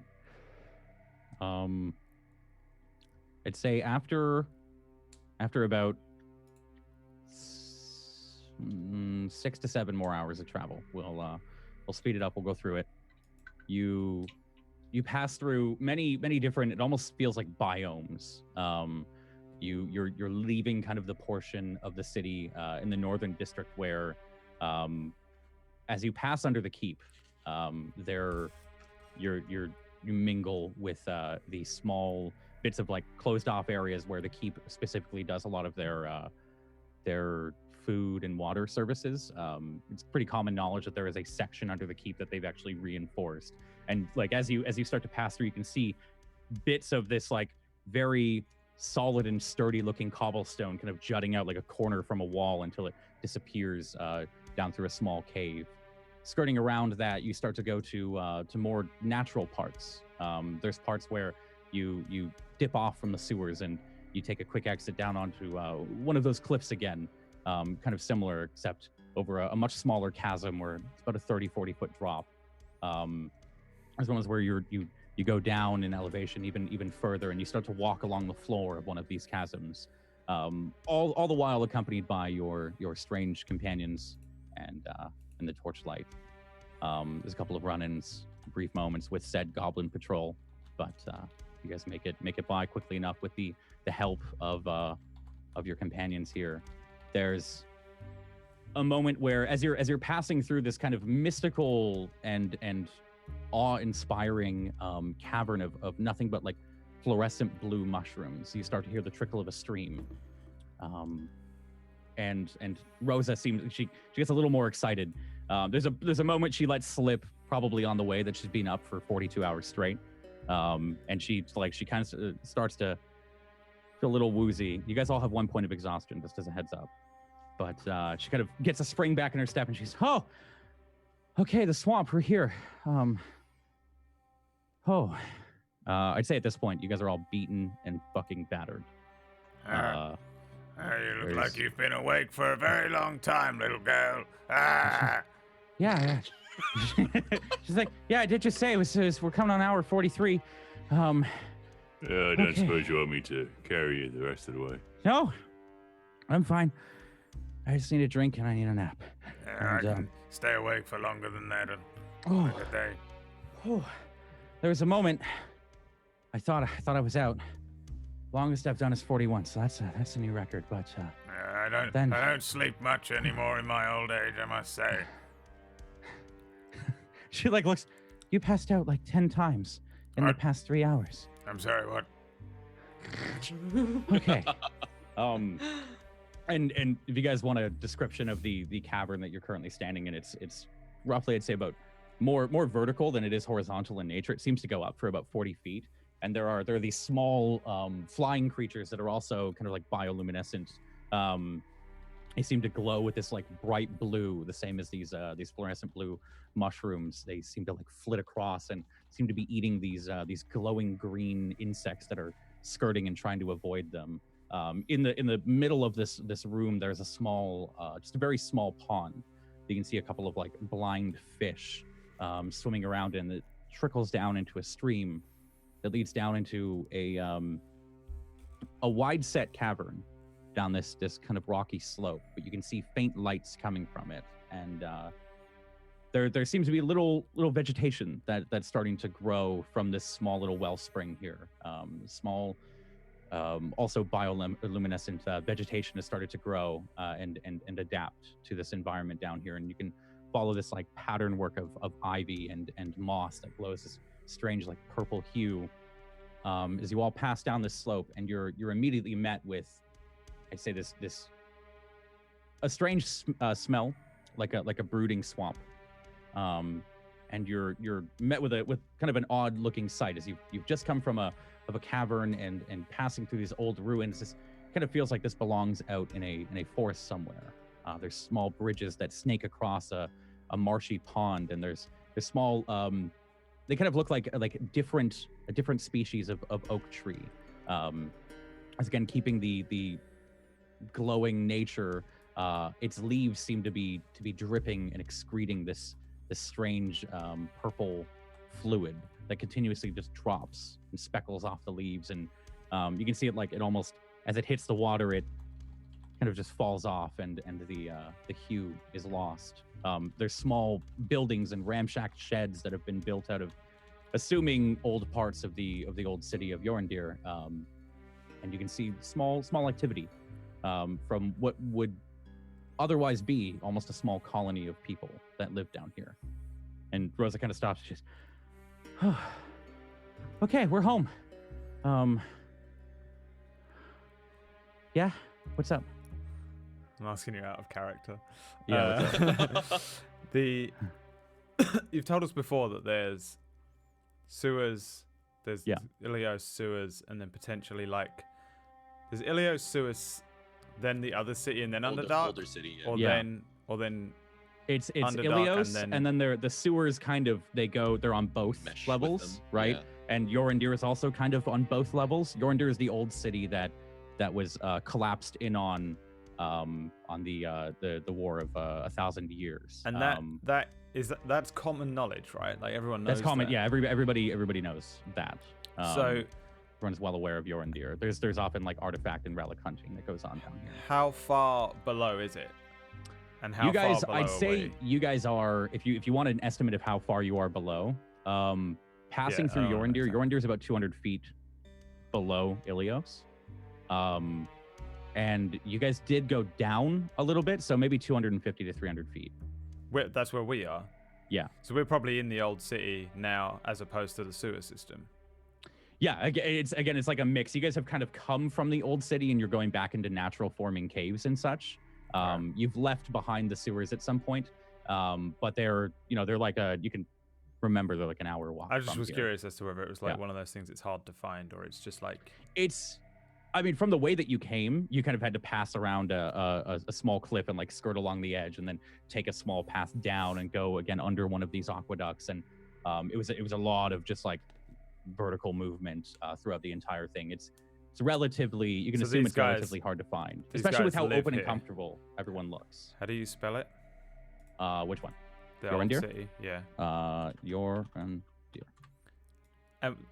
So they live there. That's where we are right now, basically. We've left. Yeah, you can assume you're kind of under Yorendir, just a smidge, yeah. And same question as before. There's no light coming through, no nothing. Just no. It looks like they've got lanterns here for their own light. You guys use torchlight along the entire way, but the small like plant life here gives it kind of like an overhead, just faint blue glow. Not enough to completely illuminate the cavern, enough where they still need lanterns, but you've not seen natural sunlight now, I'd say, for a day since you guys entered that tavern. It's me IRL. Holy crap. It's me fucking, you're tripping me out with my fucking Subnautica PTSD here with all these caverns and things going lower and finding more depth. Yeah. She Rosa kind of turns and she's like, okay, I'm gonna go sleep. You lot live down here? Yeah, welcome to the guild. Doesn't send you a bit doolally, living underground. I mean, I'm not talking to the rat. You definitely have to get used to it. Kind of the pressure headache goes away after a while, but this is home. This is home. I've heard you get a little crazy and you never spend any time up above surface level, as long as you're not a rat. I kind of look up at the were-rat. Or something. I'm sure you'll find. I think I'd go a little mad. Yeah, we go above ground all the time. It's just this is our base of operations here. There's a easier way up to the eastern district, but we came from the northern, so it was a trek. We had to go through the sewers. It's a smelly room. We could have just taken a boat. What? We found you in a cave. Well, no. I'm not saying it. It's not fair to call me crazy. And as I've told you before, I spent some time in the caves. Went outside. Yeah, some time.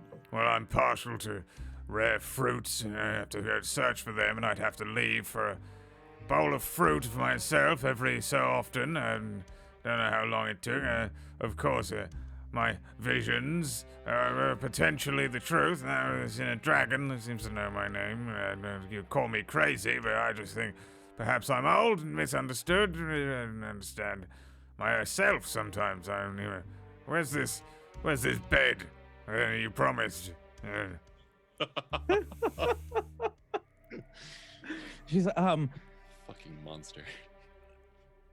Yeah. You guys. You think you're tired, child? You try walking then when you get to my age. You haven't make it that far. No, I'm 439 years old and just trekked across. You can bunk with us. I just find a soft pillow for my head. Yeah. That's all I need. I'm trying, but you don't stop talking. Ball of hay, and I'll sleep on my shield if I need to. Just like to keep my head elevated or get irritable bowels, acid reflux in the night. It's very difficult to deal with at my age. Can I cast Mage Hand and use it to cover his mouth? There's like a slow, like icy touch. Is it like? Yeah, they're very funny. Very funny. Yes, I understand it. Get the joke. Find me a corner to... Let's Ellery, let's get them some food and maybe can they bunk with us? Is that fine? Yeah, I suppose. Oh, we're bloody well not sleeping out here with whatever down here. Okay, old man. And he just starts to walk, and she's like, okay, come. I would say over the last 12 hours, I became increasingly more unruly. Yeah. My I don't doubt it, especially with about all fuzzy, the beard's all out. The beard's like one way. He's all fucking bedraggled. Just fucking pointing at shit and ranting at it. Fungus is too bright for my eyes. Oh, fuck. So you walk, I'd say, for about 20 minutes more.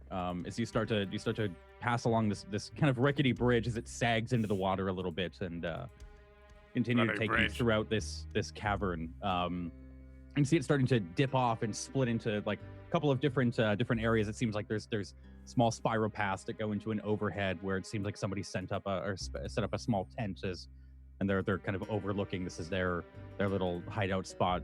You see a couple of people. They give you odd looks, but no one really cares to question why you're there. A couple of people greet the returning members of the guild, and they take you to this small, like, rickety 2-story house. You can see many different panels of wood and cobblestone have been put together to form a first level, and then for a second level, they've just kind of taken a roof and just put it on this rock shelf as best they can, with one pillar supporting it, and it looks like they kind of lead you into a relatively, like, put together small home. There's small daggers, vials laying around. Seems like different, like, disheveled sets of armor lay off in a corner, and they take you up these stairs where they're missing a couple and point to, like, this half molded through floor. She's, well, you can set up your sleeping bags here, and we'll be downstairs. Sorry about the walls. Watch your pockets while you sleep. All these thieves will take a penny or two, claim it as rent, I'm sure. And then I'm asleep. Okay. I'm completely asleep. Did not hide my pouch or anything. Just asleep. You set up your bedrolls. I'll say Garthus is actually going to turn to turns around and be like, yeah, where's the inn? The ale? Oh yeah, it's back the way we came, and then it's that the building with 3 lanterns outside. You'll notice there's probably kind of a gaggle of people there every now and again. How much is it for the keg? Same prices as always, I'd assume. No. Yeah. Here, take 10 gold and do with it what you will. Woohoo! And Garth is gonna run out. Okay. I'd say this is where we take a quick break. You guys get a long rest, and when we come back, we'll have the party rested up and not exhausted. We'll be back in 3 to 5. Good.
bring us in, Michael Caine?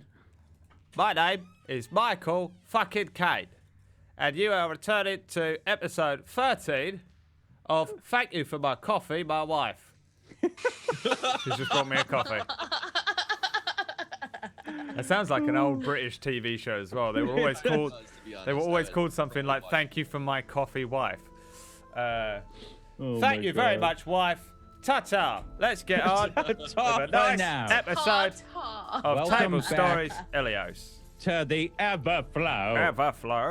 Everflow. So, Garthus, are you going off to drink before you sleep, or? Yeah. Okay.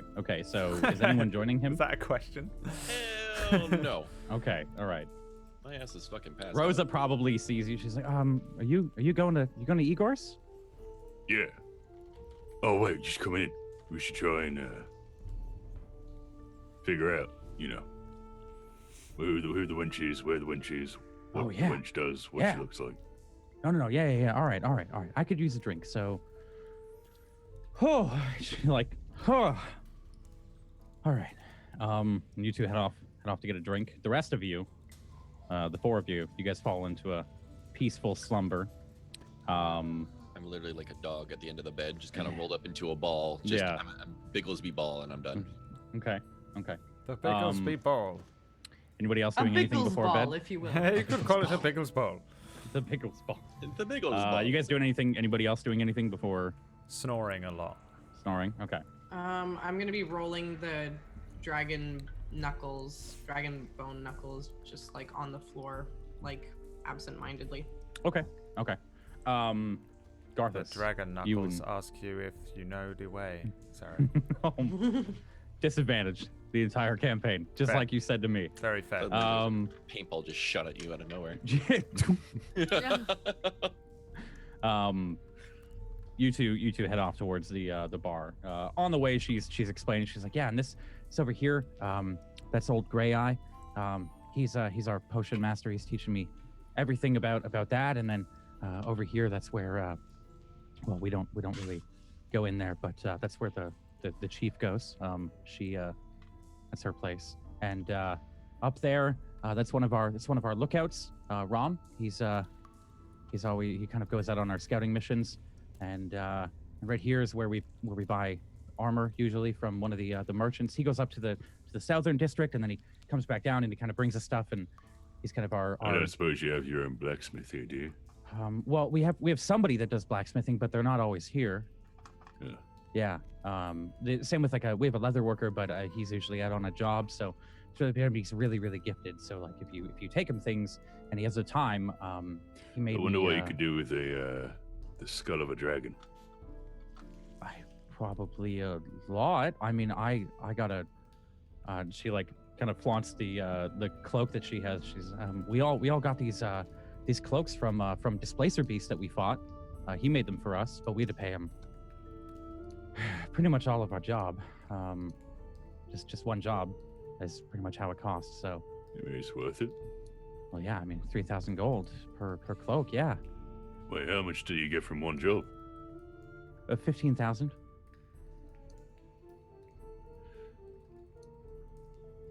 I think at this point, Garthus is just like, his heart stopped. He's like, I'm so happy to be here. he's like she takes it out. She sees your face. She's like, yeah, that was like a really big job. Like most of the. I killed a dragon. I'm willing for big jobs. We had to kill Also, did you see Bigglesby earlier? Yeah. When they were talking about the horde of the dragon. Yeah. His eyes were bigger than frying pans. Well, yeah, I'm kind of jealous, you guys. If you guys do get to raid a horde, that's kind of from what we've heard. That dragon's been there a long time, so I mean, he's got to have a lot of gold. If you're saying the pay here is good, yeah, then sign me up right away. Cool. Venture Guild give like what, 250 gold for the entire group. They don't give much.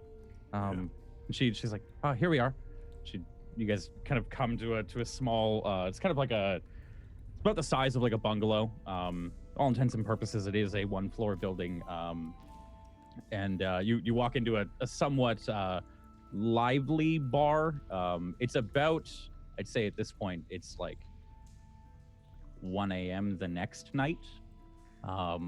So you can see a couple of people crowded around. They kind of look like they're in their civ clothing. They don't look like they've got any armor on. They look very comfortable with each other. I think as Garthus is walking in, he's like trying to do the math, where he's like, "Wait, 15,000. How many cakes could I get for 15,000 gold?" She sits there and she's like, something like 45,000, maybe more. That makes me very happy. Yeah. Just raining ale everywhere. She walks up. She's like, "Well, Igor, can you make it rain ale?" And familiar face of the buff and bald mustached Igor's. "Oh, hello. How are you?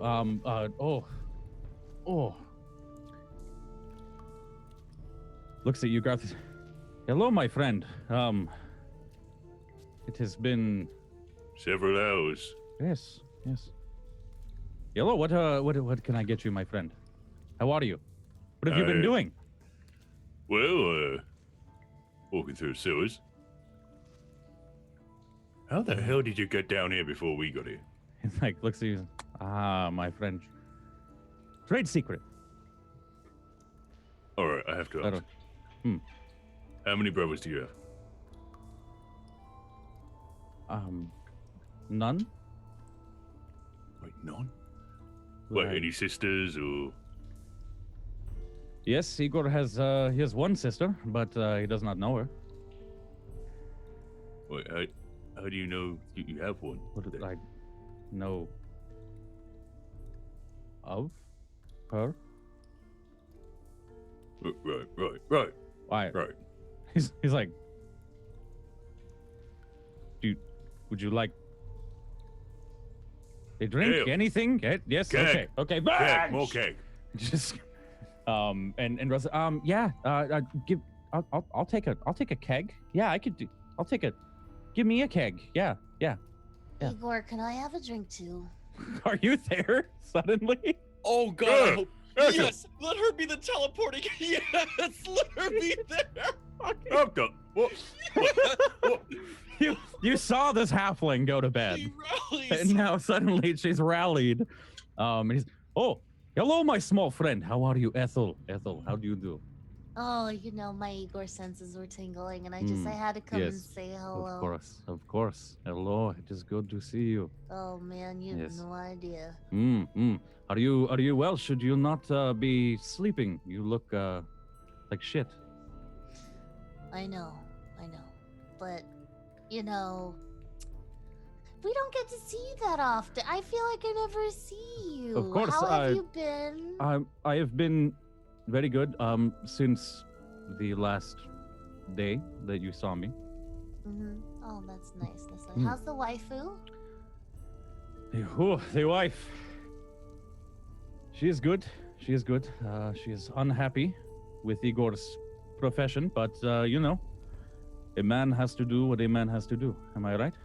No, you're totally right. You're totally right. Yes. A man provides. That is what a man does. Yes. Okay. All right. That's pretty cool. And he looks like visibly uncomfortable as he's being questioned. Like he continues to shift. Like, yes. A drink? Yes. Oh yeah. Would you like? Okay, bitch. Keep him coming, Igor. It will be a moment, my friend.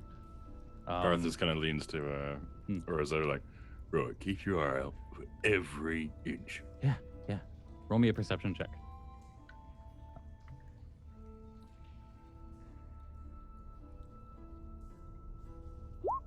She's so fucking Okay. bad. Stats are 99. Ethel, I'm assuming you're sitting kind of next to them.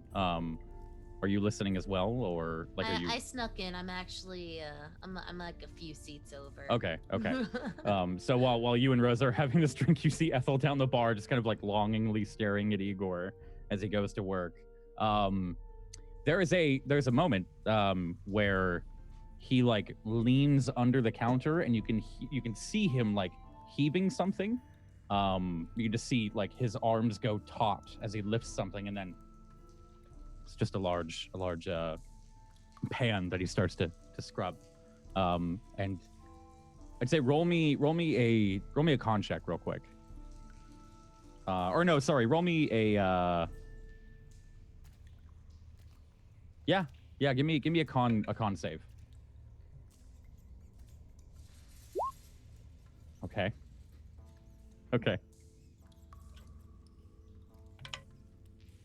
All right. There's a moment where you blink as he's cleaning. You just blink out of habit, and like that, there's a small keg next to you, about a foot away. What?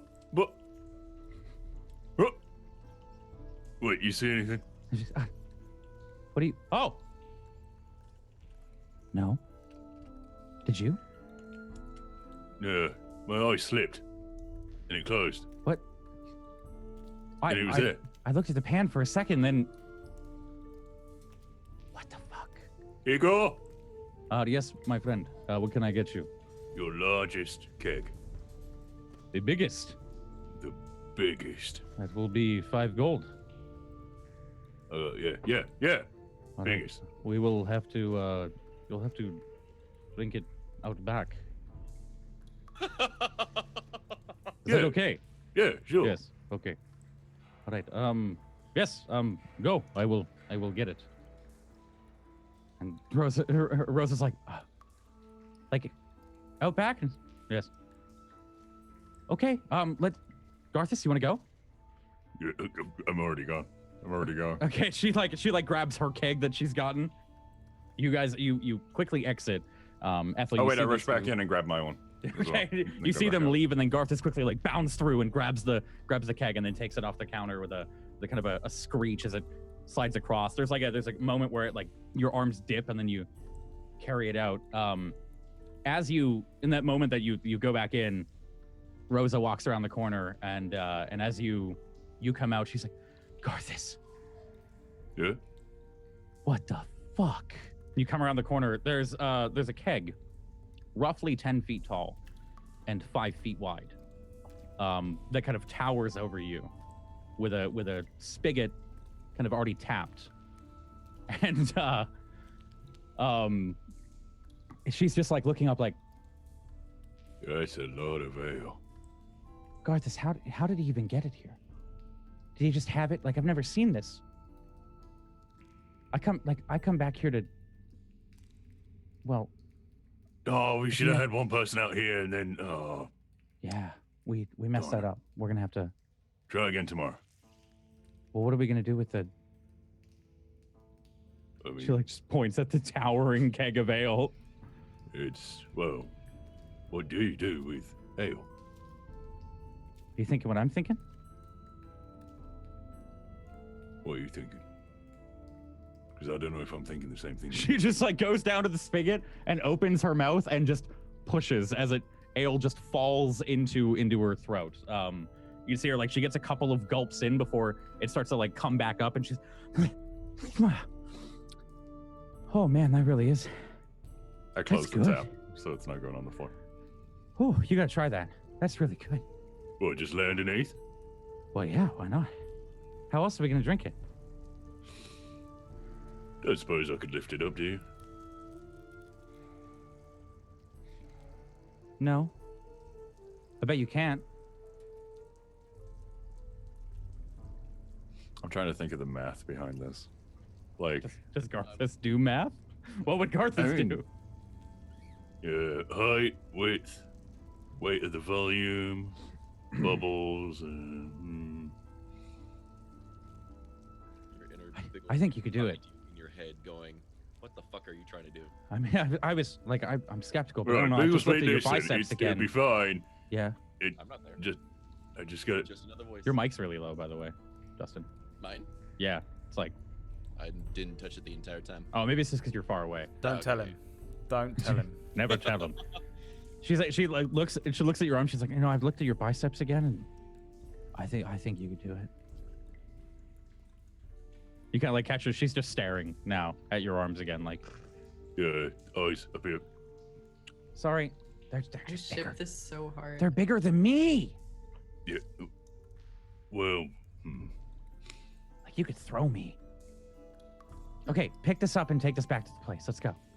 She wait, we're gonna take it back? Yeah, of course. Well, I mean, we paid 5 gold for this. Mark 5 gold off, by the way. She goes and she gets like a finger underneath in the mud underneath and another hand around the back, just a little bit. Like she's only got about like 1.5 feet, 2 feet of arm length here, and she's like, okay, you get from the other side. We got this. Right. Hold on, just check one thing. Rage wouldn't give me advantage on the strength, would it? Yeah, it would give you advantage on an athletics check. Yeah. Oh, okay. Yeah. Garth is gonna rage. He's gonna just beat on his chest a couple times. Just okay. Right. Go for it. Roll me a quick perception check with disadvantage now because you're going into a blind rage. Okay. Never mind. Okay. Give me a athletics check with advantage.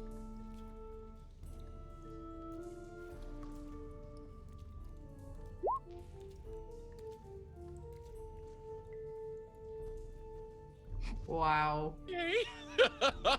Oh, wow. Makes it, breaks it. I'm not kidding you. I was like, what's the DC for this in my head? And I was like, 25. There's a moment where you lift, and she's not even given a chance to help.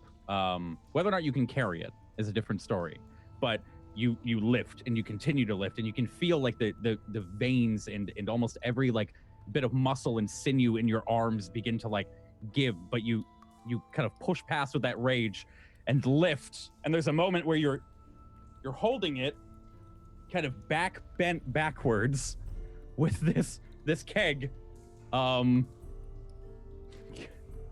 Give me another athletics check with advantage to continue carrying it. You hold, and I'd say your knees buckle for like a brief moment. There's a moment where you step back and it's just enough where you lose your footing. And you hear Rosa, she's like, oh, no, don't step. And the keg comes down on you hard. You feel this kind of immense weight as you're holding, and then you're as your leg pops a little bit, your elbow pops, and it just and crushes you flat, and then begins to roll off of you down the slope, kind of starting to roll. And she's oh, and it crashes into the base of that tree that I described earlier, and just kind of rests there in the water. The spigot snapped off and just slowly leaking ale out of the into the swamp water. You take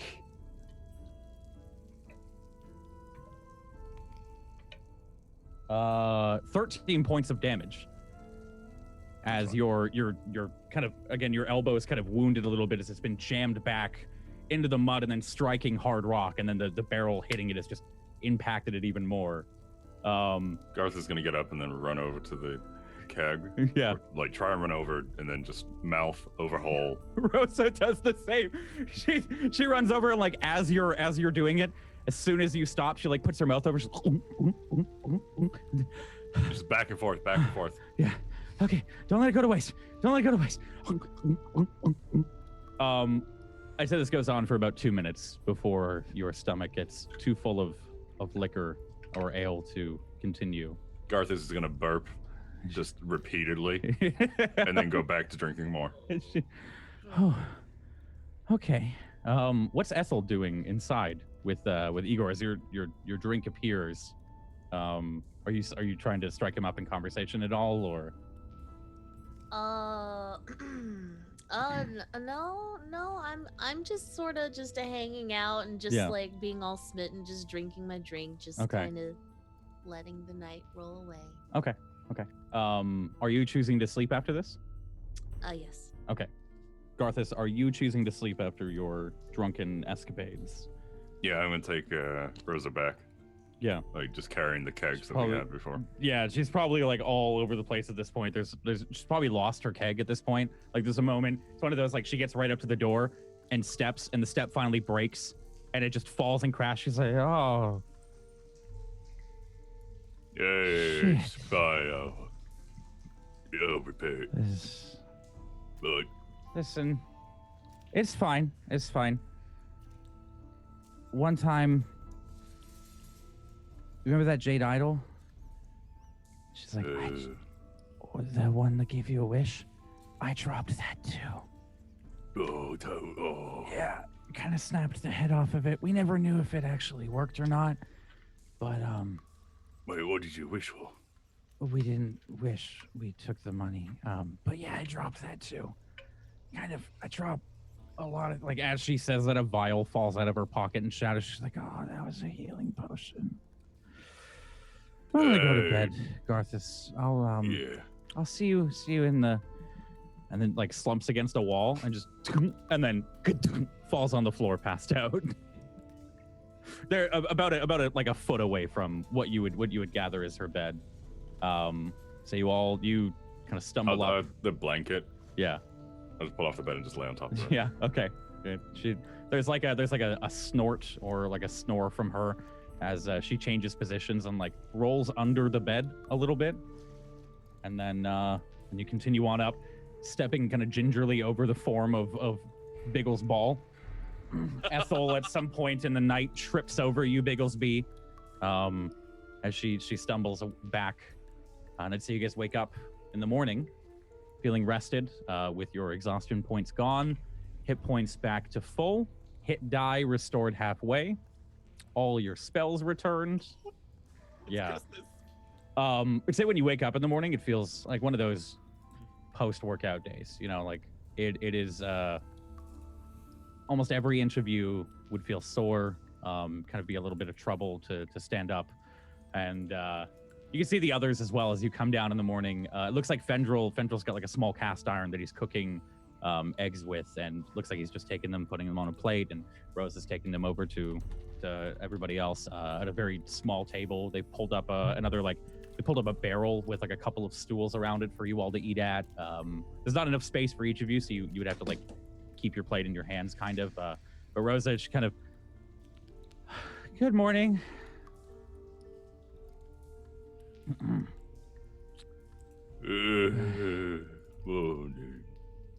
Oh. Did you have fun, you two? Yeah. Yeah. We bought a massive keg. I suppose that's one way of saying it. Got a massive keg. No, like if you go to the old tree right outside, kind of like points I forgot that was there. out the door, and there's like a narrow view that you can see where there's just a tree-sized keg resting up against the wall, or resting up against this tree, kind of half broken. There's a couple of people standing around it, like scratching their heads as ale continues to pour out into the marsh. Wait, there's still ale. Still? Oh my god. Garthus runs back over. We've got as she says it, she's like, yeah, we've got a little bet going on how long it lasts. They say it's been going for about 9 hours now. I spotted a couple times and I almost won a couple gold, but You like rush over and start immediately drinking. There's already like a small halfling that's like hanging from the spigot, drinking.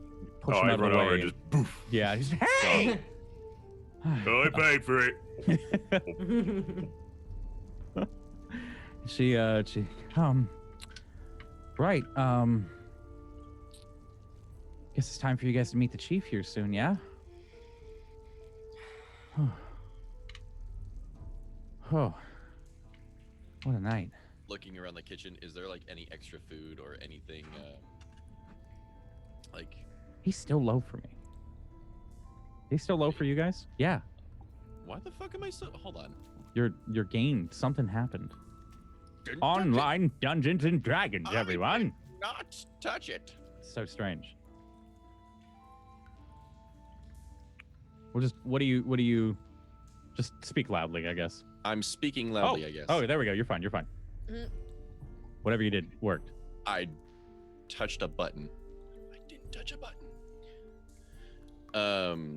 I'm actually looking around the kitchen. Is there still breakfast around? Yeah, there's a couple of plates of eggs. There's been some like bread that's been lightly toasted over a fire. And they've got like some kind of weird soup that no one is drinking or eating. It's kind of been avoided. It's like looks a little like gruel, but taking toast, taking eggs, and I'm plopping down. I am okay. Yep. Big is hungry. They make enough for all of you to eat as well. Rosa brings over a plate, and Garth is assuming when you return, she kind of hands you a plate as well. And I'd say about an hour passes. You guys eat up. Anything you guys want to talk about, feel free to. But an hour passes after you guys eat up, and yeah. Well, should we get you there? Ethel, you were at the bar last night. You didn't say hi. You okay? Yeah, no, I'm good. Yeah? Okay. I was feeling some drinks, and you know, seeing Igor is always a plus. Yeah. Yeah, my head hurts. Do you have anything for a headache? Absolutely not. I wish I did. You and me both. And Ellery kind of stands up. Well, let's go then. You all ready? Born ready. Wait, hold on. Garth is gonna run back over, fill up his water skin with ale. Okay. With ale. All right, meeting the chief drunk. That's a good start. I'm trying not to hold back like a giant, not menacing grin, but like a kid during Christmas, and it's like 3 a.m. but you know there's things out there, but you're just waiting. Yeah. Looks around, makes sure Ward is awake. Right. Follow me. And he begins to take you throughout this small little encampment. Before we go, sorry. Go. I'm gonna just like tap over to Bibbs. Right, on the shoulder. I'm gonna lift him up. I'm literally looking at him. Is he swaying at all? Are you like? Roll me a con check. Because not with advantage. Just roll me a con check. No, seems fine. I'm looking outside, looking at the keg. I'm looking at him. Yeah. Look, I'm fine. Peg him. No, I'm good. No, there's. What I have to tell you. What? You like shiny things, right? I'm squinting at him. Just why? Jump up. I'm gonna put my hand down as like a pedal, like a stepping stone for him to. I let him pick me up. God damn it! All right, put him up. So, here's the deal. If we work for these guys, apparently one job was 15,000 gold. I guarantee they make more than that in a day or two. Hey, that's more than we've ever got from the Adventures Guild. Yeah. You also know what they deal with over here? Yeah, big things. Bigger names. What do you think? Run with these guys? Like in my head, I'm just trying to keep it together, just like without being a kid in candy store. I'm just like, no. I think here is a good place to start. So you want gold? No. Sure. So we're gonna do the initiation. Let's see what the chief has to say first. Deal. I'll continue walking. Okay. And I am jumping off of him. That's a big fall for a little guy. I will 5-point land, and I will just. I'll give you the finger and then just walk away. It takes I'd say about 20 minutes to get to where Ellery seems to be leading you. Takes you back out to the cavern with all of the mushrooms and that you had seen before. They still seem to be glowing, and it seems like there's a different kind of group of animals that have come out during the morning here. You pass down a small alleyway that you'd seen before. Not an alleyway, more like a natural cave. Heading on in, continue to pass through. You feel yourself kind of going up a little bit, and up ahead you see torchlight. And I'd say the scene is as you all enter, you see this woman kind of bent over what looks to be like a circular table with a map of Ilios, the map you see on the screen, kind of laid out. And she seems to be arguing with somebody in the room, although as you look around, there doesn't seem to be anybody. But as you come in, she kind of lets out like a loud sigh. She, and then like looks at all of you and, is this them? And Ellery, yes. Why does nobody seem impressed with us? It's ridiculous. I don't know what you're talking about. I'm literally looking around, and all I see is kneecaps and faces. As you say that, she's, so you're the dragon killers then? I think we're the dragon eaters. I don't know if that's what we decided. Yes, I heard about that as well. I thought the Dunkaroo sounded kind of cool. What? Wasn't that a band at your college? I mean, yeah, but I make it double as like a guild name, whatever. Isn't it copyrighted? No. Specifically, you're the ones that killed the dragon, yes? Yeah. Oh, yeah. So you're the dragon. It was a term. Never mind. You're the ones that killed Kaylee Aldwind, are we? We're going to need a crest, perhaps. I turn to the rest of the group, who I'm not even like acknowledging it. We're good. As if we'll maybe figure if it that looked out. like a dragon, you know. I'm stepping forward and just answering her. Some Yes, miracle we successfully actually defeat the dragon. We get a crest made up. We quite We'll figure that out. Contact with her. I'm just letting that shit. Figure that out later. Well, it'll be interesting to look into. Anyway, if you'll all shut up onto business. I put my hands down and start looking over the map. I've got a task. It's probably up here somewhere, isn't it? A task. Yeah. A task to get to. Let's get to it, yes?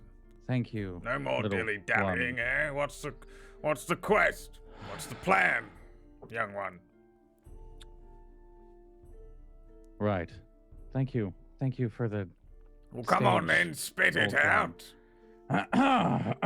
He's only got a few years left to live. I'm He's sorry. going to have a couple of minutes left. She looks at you, Bigglesby, and she's...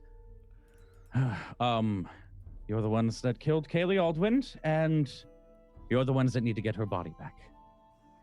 That's your quest, as you say, old man. Well, we know that. I mean, you got any sort of plan of attack? A route? Do we have to go all the way back where we walked yesterday? I still don't see why this is our problem, but okay. It's our problem because they've got a knife to our throats, you dimwit. Yes, well, that is a problem, I guess. Just your friends. Just Garthus. If you'd rather part with him, then we can use his body. But if you'd like to help out with something, then fetch and grab. From a weight perspective, that seems like an unfair trade. It doesn't matter with the. Why would you even think of that? Here. It's not. We just need a body. Yes. Well. Yeah. I'm going to step forward. Well, I'm willing to provide my services and maybe more. You're willing to be eaten and devoured by a small 8-year-old girl? No. Wait. Okay. An 8-year-old what? Girl. The witch. That's why we need the body. Yeah, I meant more so like, get the Kaylee's body back and then maybe, join. Oh. She you're the one. Well, are any else of you looking to join as well? Goes behind, goes straight up. Right. We can deal with that after. Okay. And she just like she's like, you know what? Fuck it. Points down at the map, and she takes a small quill, flips it over with a feather, and she starts to like mark out. We're currently right. We're right here, and your job is somewhere over here, and you're to go down beneath the fighting pits. They're said to be once you've reached the treasure room of the fighting pits. There's said to be a small stone door that you can open, and our intelligence suggests that you can access the dragon's part of the sewers. There was another way, but it was closed down with some of the seismic activity in the past couple of months, and there could be another way, but it's a little more dangerous. So take your pick, through the fighting pits or through the more dangerous way. Would you have any contacts in the fighting pits? Oh, we have plenty. You would just need to. We can't get you into the treasure room unless you fight in them. So. Oh, I'm internally screaming right now. But there is a way, coming from the eastern shores here of the lake, that if you go down, it's a walk, but it's heavily guarded. We've seen ice drakes patrolling. And you cook with a wok. What? It's a walk. I get like a big finger, put it in my ear, pull out a wedge of like wax. Throw it down. I really have to speak up, old chap. I'm 439 years old. Oh, well, don't fear, I can still swing a sword. Quite as well as I could when I was younger. You put me in those fighting pits, and I'll see us through. Does he ever stop? No. Yeah, we'll see about the initiation upon your return, if you make it back alive. Listen, I'm talking. I was just speaking with one of the other guild members. They're down in the harder path, and there are ice drakes patrolling. So, if you'd like to face another drake, you can go that way, or go through the fighting pits, or if you can find your own way, then you can. But right now, I'm tired. I need a body in a day and a half, or in 2 days. Or you, big one, I'm going to kill you. Quite cheery, aren't you? I haven't had my coffee yet. Here. And I give her the water skin. She takes a swig and throws it back. Still haven't had my coffee yet. Thank you, though. Yeah. Well, do you accept? Are you the cleric by any chance? No. Oh, they said the cleric was an asshole. I'm an asshole too. Huh. And what is your name by any chance? Or what should we call you? You can call me Chief. And if you return alive, then you can learn a little bit more. Can I get like a brief description of? Yeah. She's this human woman. She's got kind of like white short hair. Like half of it has been shaved. The other half is a little bit. She wears it short, but it's not like what's the haircut? It's not like the I want to speak to your manager haircut. She wears her hair very short on the one side, and then it's like a little bit of a overgrown Buzz on the other side. Okay. She wears these kind of black leathers that seem entwined with red kind of sigils as they go down the arms in a straight pattern, and then 2 down her chest. And it kind of right now wearing like loose baggy pants that look kind of half put on, and got a very like stern face, not very scarred, but she's not very beautiful. Kind of looks like an older, bedraggled, grumpy woman that just got out of bed like an hour ago. But she does wear kind of a stony face, and her general like demeanor seems unimpressed with everything around her. Okay. Is she kind of like Chief Beifong kind of thing? Yeah, actually, yeah, pretty much Chief Beifong. Yeah, is okay, who I that's had exactly in mind. who I was picturing. Yeah, okay. Yeah, it's pretty much exactly who I have in mind. Yeah. She wasn't the inspiration, but now that you say it, yeah, pretty much exactly like Chief Beifong. Yeah. And she just kind of gives you a almost a final look, as in she goes, well, do you accept? If any of you don't want to join, then fuck off. Do we have to join your guild after, or no? No. I don't. Right. I don't really care. I need a body. You're the ones responsible. You took their kill, and I need a body. So they will be going with you. And she looks at all of them and does that like kind of mom tone. As they left behind the body, and they will work out a plan, I assume. And Rosa's like, yeah, I've already been, I've been cooking something up. Basically, we're gonna confront it. And she's like, I don't care, Rosa. Just get it done. Garthus puts his hand up like as a high five to Rosa. She's like, yeah. And she's, yeah. Get her done. She kind of like looks like, right. And the chief just kind of doesn't. She immediately turns back to you, Bigglesby, and are we done? God, I hope so. Okay, good. And immediately goes back down to the map. She's well, what can you see from where you are? And she's like, Alarir, give them the pendants. We have a couple spare, and if they lose them, then collect them off the corpse, I guess. And kind of goes back down, and begins to go into this again heated discussion with whoever was going to put on the other line. As Alarir's like, right, we have to go. We are going to move along. We'll gear you up for the mission, and well, that's the chief. Yeah. I think I like her.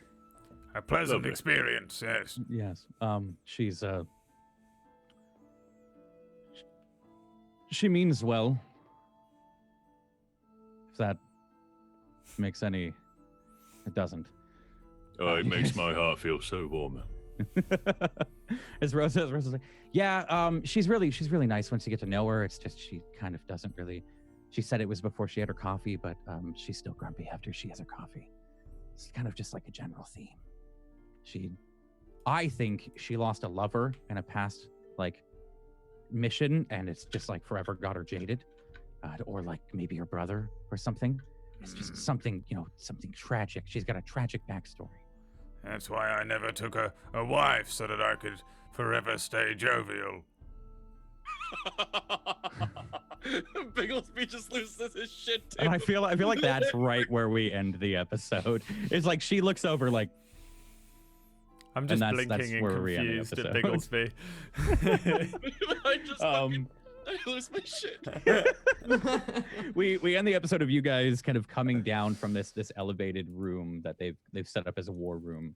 As you see another couple of figures passing you by that Alarir seems to acknowledge. And we'll pick it up next week with you guys following this quest now. The quest. You've got a quest, man. Thanks for playing, guys. I hope the travel wasn't too boring. Well, we had to get you somewhere. I'm in the Jolly Land now. And you're in the Jolly. We'll see. Eyes are darting back and forth. You say we'll see. My eyes are already darting between like different people and everything like that. Sections of gear. anything shiny, anything magical, and I'm like, they will, like I said, you can tell from your first like initial look over of them. They're pretty much decked out. These guys are decked out, yeah. Especially with the cloaks. Displacer beasts are no fucking joke. Displacer cloaks are badass. You might be able to get some if you kill them. Next episode in the fighting pits. On Dragon Ball Fighting Pits. What is your obsession with the fighting pit now? Listen, we've had fighting pits in every campaign. I had to put them in this one. He just wants to kill me in the fighting pits because I want to kill Brad in the. There's going to be a beholder in the fighting pits. He wants to kill me. That you just got screwed over by the DM. J-baited. That's right. There is an alternate path. Yes. There is an alternate path if you'd like to take it. There's an alternate path. We're gonna go through a quick round of shout outs, just real quick for anyone watching the episode. Thank you so much, whether it's on YouTube or Twitch. Every Sunday at 3 p.m. You got Ilios here on my channel. Please go follow these lovely people. Go join our Discord. You guys can chat about Ilios or any of our other campaigns in our Discord. But if you guys have anything you want to shout out this week that you guys are doing, please include it. Let us know if you guys are doing any events. We'll start with Zot. Hi, it's me. Hello. I am the Zotbot. Actually, in just a couple days, my 1-year partner anniversary is coming up. So trying to think of an idea what I want to do. So naked stream. Naked doing stream. Zot is doing, and well, you know what? I will be there in a couple days. Can we wrestle in pudding? For No. The double naked stream, but it's just you two. It's just like chest up.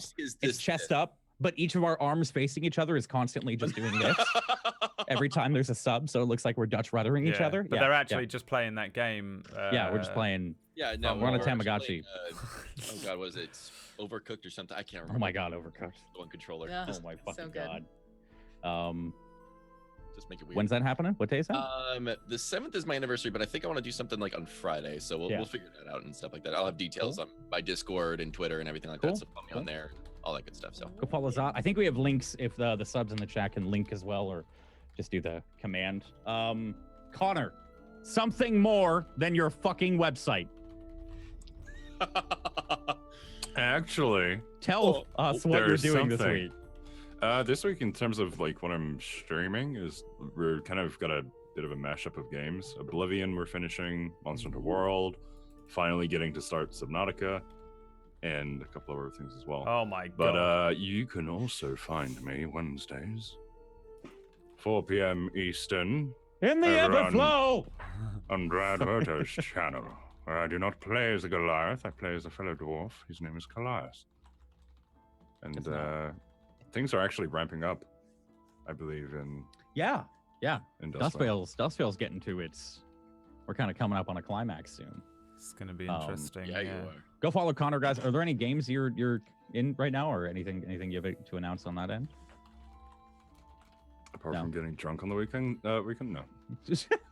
I meant voice acting wise. Are there any games here? Yeah, I got fucking sloshed this weekend. Like, by the way.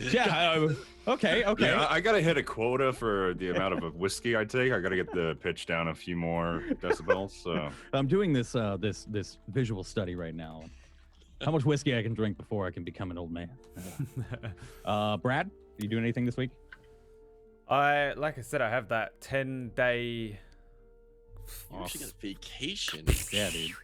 Ew. Well, instead of taking actual time off, I think I'm just gonna do like long stream days, like an actual streamer would normal stream hours for a streamer, and just fucking play games. So yeah, I don't know what I was gonna do in I was like, I'll do something special for it and do like a run of like, I don't know, just play like Metal Gear Solid or something all the way through. But I'm into Subnautica now, so yeah, I'm probably just gonna do a bunch of longer streams for the next. Watch me build Atlantis from the ground up.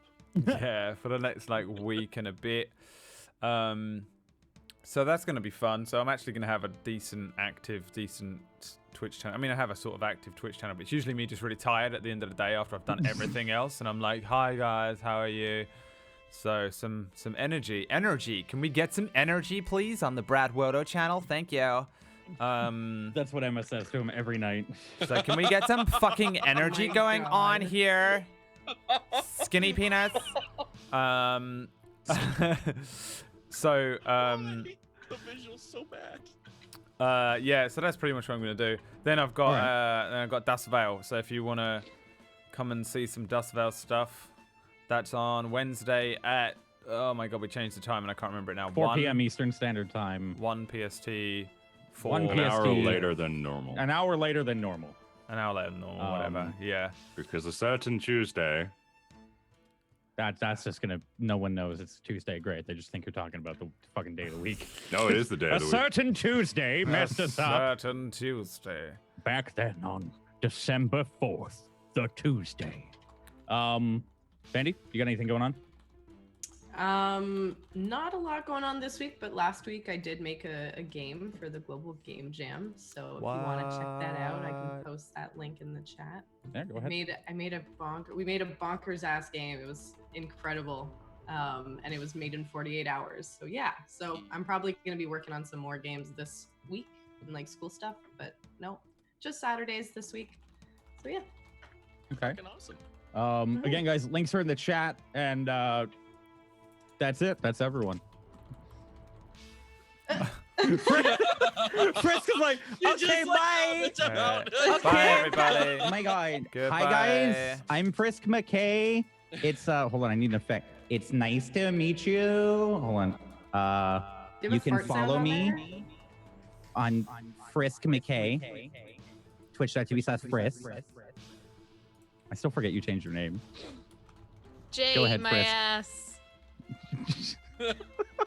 Eat my entire ass. Oh, I'm sorry. I did that completely wrong. Frisk. Whoa. Jay, my ass.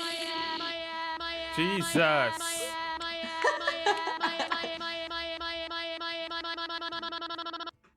All right. Now let the bass cannon kick it. Can someone please make a remix to that? That was amazing. Oh my god. That was. Can we just have a my ass version of the TableStory theme? Peachy, I saw you in the chat. I just need a my ass, my ass, my ass. Frisk, are you doing anything? You have something going on tonight, right? Yeah, that is true. Hi, I'm Frisk with 2 Ks, and I will be live in about 5 hours on the front page for African American History Month. So that'll be pretty cool. I'm probably gonna be playing some Fortnite with some friends. So it's gonna be pretty nice. Gonna be pretty nice time if you wanna watch somebody wreck booty holes on controller on PC. I love wrecking booty holes. Right on here. PC. On PC. Primarily only on PC. If you want the My wife absolute, had an Xbox. You want the opposite of African American Month? Then I will be live with Subnautica in about 5 minutes. As the whitest, straightest male from England. Yeah. Why do we hate you so much, Brad? What did I do more to promotion. deserve this cast of people? That is everything for this week's Ilios. We'll see you guys next week, 3 p.m. Eastern Standard Time. Jesus. I love you all. Good night. Bye. Enjoy.